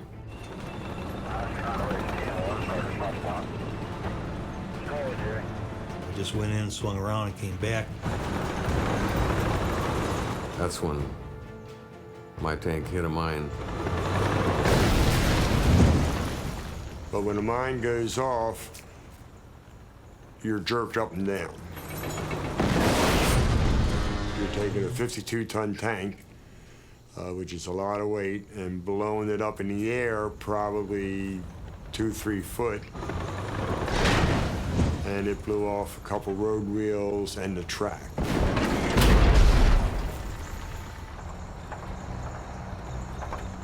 You're sitting there, the radios don't work, and you got a road wheel missing, and track is off, and you know, you're in trouble. The crew of Tank B-23 now need rescuing themselves. Gunny Eckler, he's in the other tank, and he's not disabled, but he's going to try to get us out of there.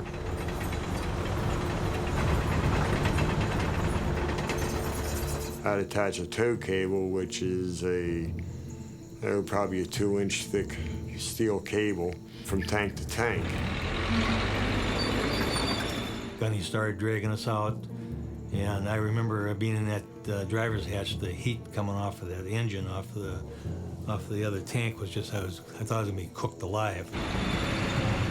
It was a short time later, as we're getting ready to leave, a couple of RPG teams got up close to us. I remember them yelling and saying there's an RPG team, and I'm in the driver's hatch, and I look out the vision block, and they let loose with a round. The The RPG-2 is the NVA's primary anti-tank weapon. It is a rocket-propelled grenade launcher that fires a 1.8 kilogram shaped charge that can bore through 200 millimeters of armor. And the first RPG hit our gypsy rack. We got hit in the gypsy rack. I remember brass was flying all over the place. While we were being towed out, we started to go up a slight little dike. One of the guys saw an RPG team come out. When that RPG was aiming at us, the tank was actually being dragged like this, and it was up in the air. It was going up over that dike. They were aiming for the bottom of the tank. Just as he fired, we started to come down from that dike. And the RPG bounced off the slope plate. The RPG usually was not capable of destroying a tank, but it was absolutely deadly to crews. You can get what's called a spalling effect, where fragments of the tank's own armor break loose and ricochet around the interior. And that's what does most of the damage to personnel inside the tank, is bits and pieces of the tank's own armor. The loader's hatch was open. It was sitting up like this, and it hit the loader's hatch. And then shrapnel from that hit me in both legs and hit Terry Hunter in the back. I was literally blown halfway up out of the hatch. And the shrapnel came down inside, and it wounded Brightwell. I had shrapnel in my leg, my shoulder, my arm. He looked like a Martian. He had all these pieces of shrapnel sticking out of his helmet. We were smoking and on fire inside. And it was really funny. We were trying to put out what we thought was a fire with a fire extinguisher. Well, it was an empty fire extinguisher because we had used the CO inside of it to cool down some beer the night before. And all of a sudden, there's green tracer rounds are coming at us. Benny Eckler just put his foot to the floor. And we made it out.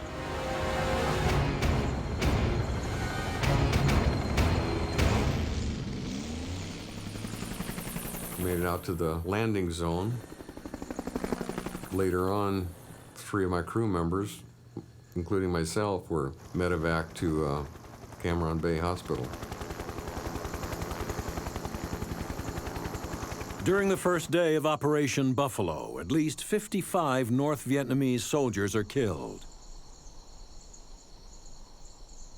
But on that same day, the Americans lose 86 men killed in action, and another 190 wounded, making it their costliest day of the war so far. Despite the losses, U.S. Commander General Westmoreland is determined to increase his forces in South Vietnam. And was constantly asking for more and more troops to draw them into a climactic conventional battle in which he could destroy the North Vietnamese forces in Vietnam.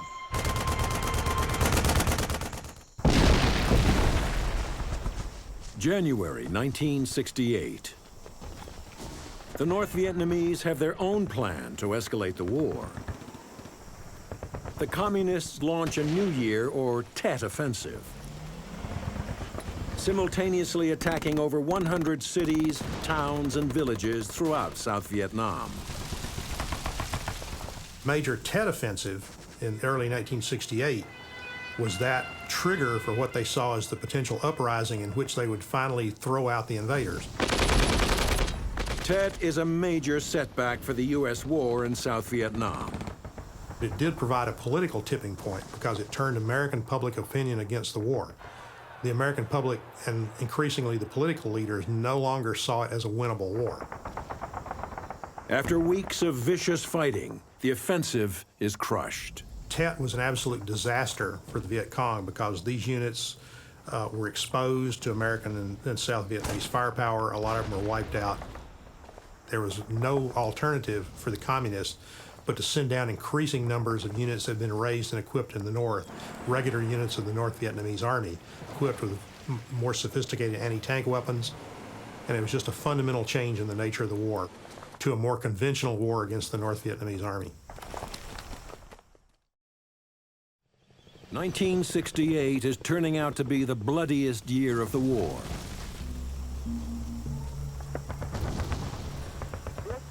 U.S. intelligence pinpoints areas where the enemy is massing its forces.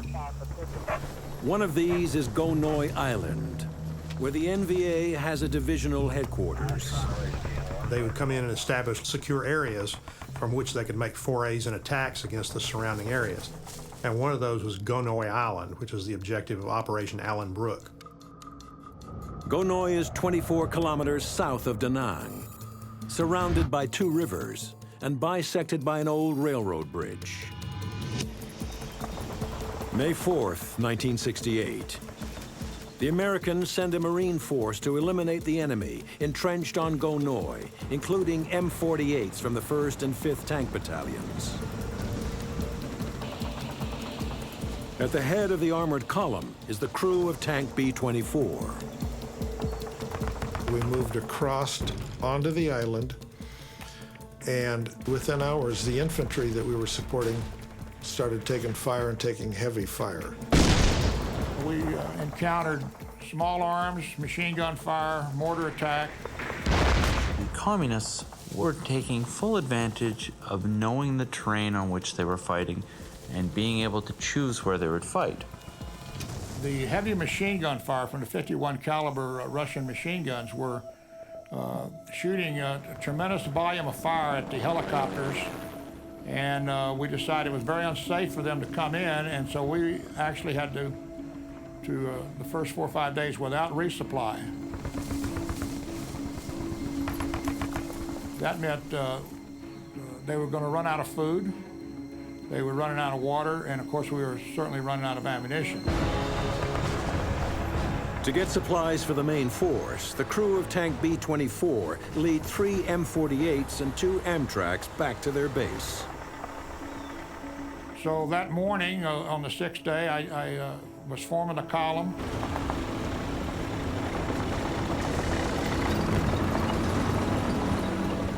We crossed the tree line, didn't encounter anything. And about 400 yards later was another tree line. And you never knew when you approached the tree line, was it safe or not? We did something that's called recon by fire. And the tanks would start using the machine gun and taking that tree line under fire. The enemy doesn't know you don't know they're there. And so they would start firing. All of a sudden, the RPGs start flying and machine guns start flying.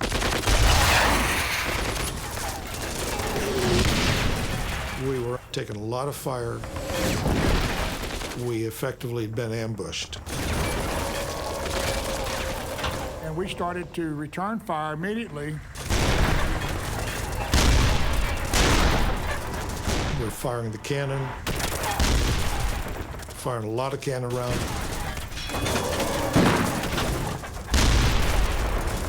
Eventually, we ran out of 90mm ammunition. When the NVA saw that the big gun wasn't shooting anymore, then they attempted to get on the tanks. Which was a specialty of the NVA. They had no qualms at all about climbing on a tank and to jam things like a satchel charge up under the rack at the rear of the turret, to jam the turret, try to get a grenade inside the vehicle, or simply try to kill the crew with small arms fire. I said, scratch my back, or got the NVA on me, or something like that. Scratch my back. And in tank terms, that means you turn the machine guns on another tank. He swung his turret around. He fired a flechette round, which had little tiny darts in it. But it took the enemy off the tank. The communist attack on the resupply convoy is taking a toll. the Marines are desperately low on ammunition and in danger of being overrun.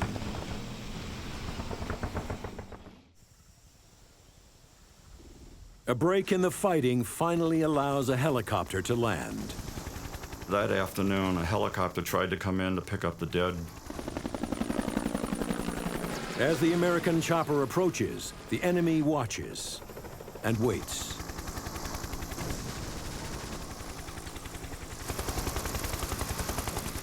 We didn't think we had anyone around us, any enemy around us at that point.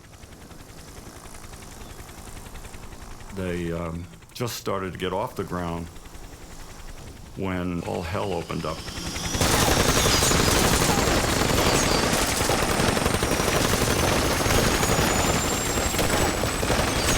The helicopter took a hit and started to auto-gyrate. And at that point you said, my God, we're surrounded.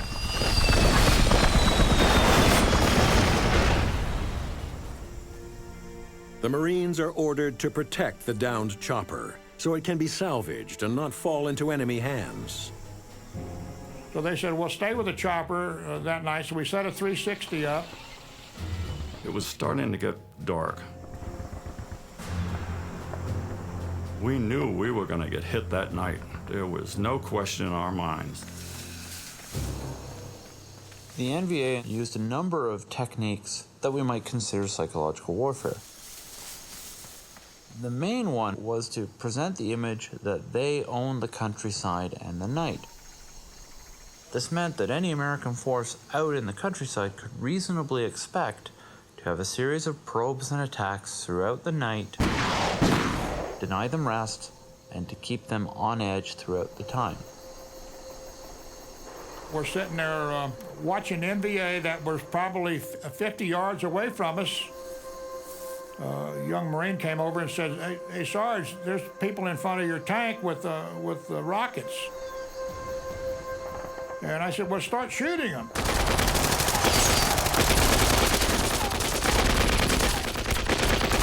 And all of a sudden, out in front of us, there was this explosion. And that RPG, we can see it rotating. It comes right over between the two of us. And landed behind the tank. It hit between my feet and knocked me down. 15 or 20 RPGs kept over the tank, the side of the tank.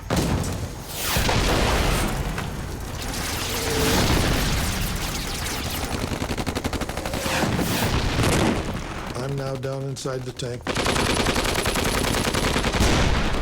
And my driver, he was probably 18 or 19. He said, are we going to make it out of here?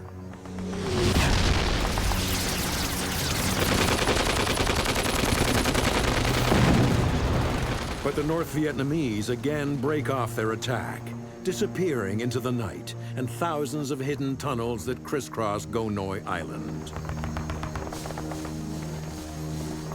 The problem is that the enemy simply just kind of melts away from in front of you and goes underground. Dawn breaks, and the American tankers wonder when the next assault will begin. As they wait, they suddenly receive new orders.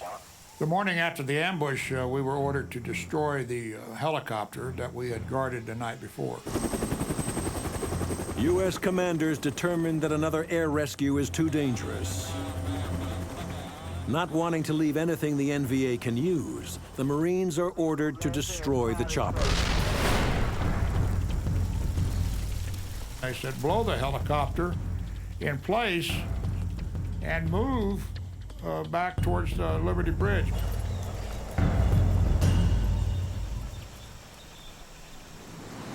Two weeks into Operation Allen Brook, the U.S. Marines continue to search Go Noi Island for the enemy. And from their fortified bunkers, the NVA continue to find deadly new tactics to harass the Americans. We moved just off and out into this field.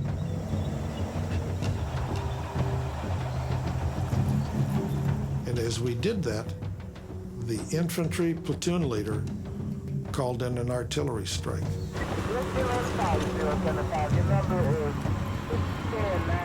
A voice on the radio is calling for American artillery to shell the exact location of the American tanks. Everybody's looking around in the tank, saying, "That's not right, that's not right." But it's an American voice, and it clearly was not our guys. The NVA is using the American infantry's radio frequency to call in an artillery strike. It was somebody who could speak perfect English,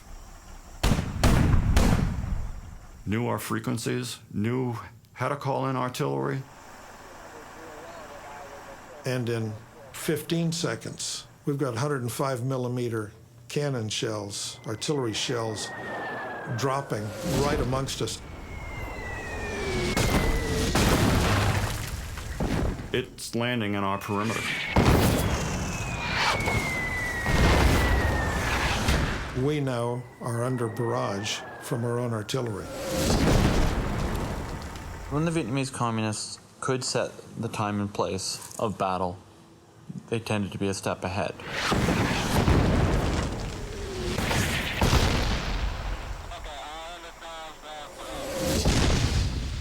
Using another radio channel, the American tankers are finally able to stop the artillery barrage.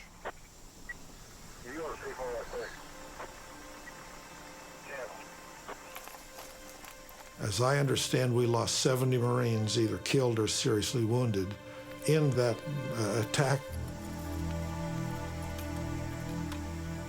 That concept of battle represents what we would call attrition. That is, grinding down your opponent's will to fight by grinding down their forces and inflicting casualties. This was clearly an indication of us that, man, guys, things have changed. These guys are good. These guys are real good.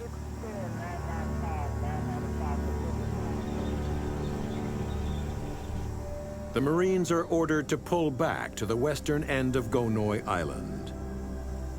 The only route passes under a disused railroad bridge.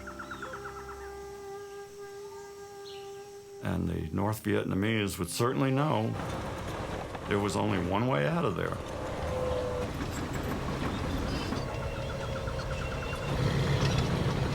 There was a tunnel.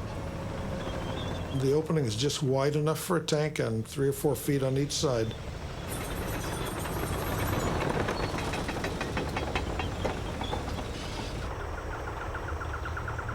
There was no question that that underpass would be mined.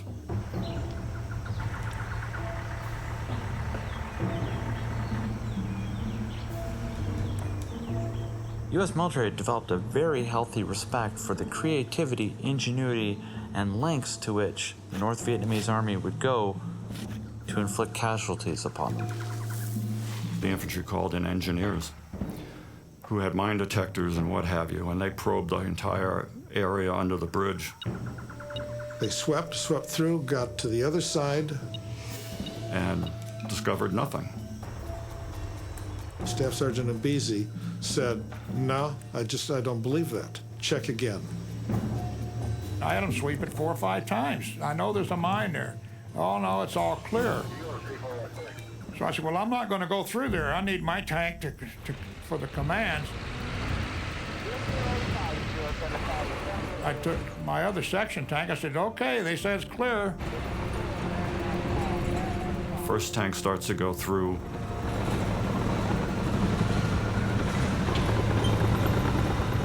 They started through there. As they begin to roll under the trestle, the track begins to roll out from underneath this trestle.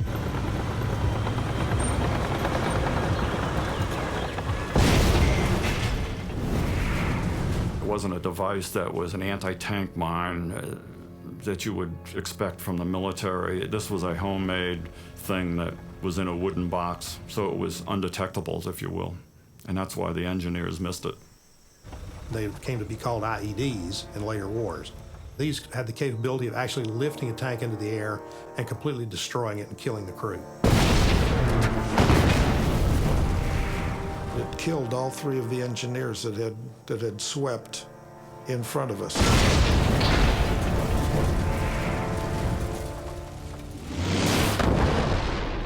It's far more common now to counter tanks with IEDs. The idea any insurgent has is to transform their enemy's strengths into weaknesses. They teach their adversary to think of tanks not as a strength, but as a liability. In effect, the insurgent force is trying to teach the conventional force to stop using them.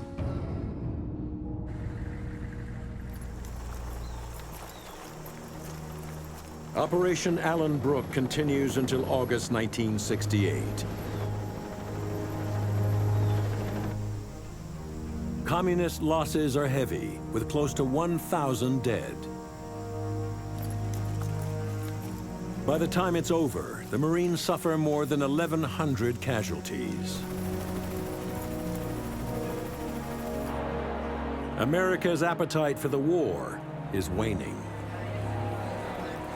In 1969, they negotiate with the North for the withdrawal of U.S. forces from South Vietnam. Before the end of the year, the first American tanks are headed home.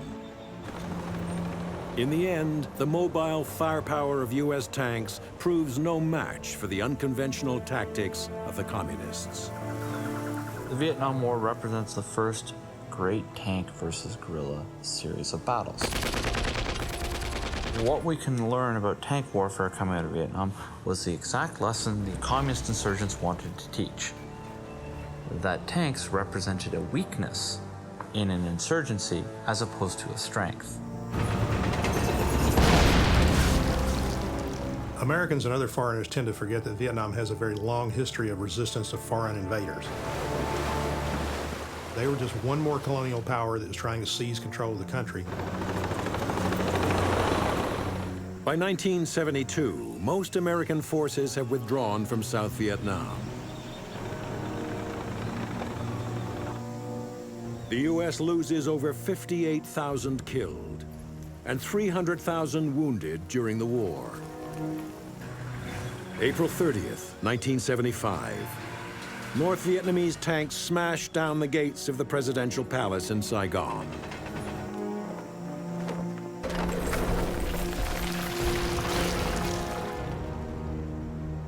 North and South Vietnam are finally united after fighting that costs millions of lives.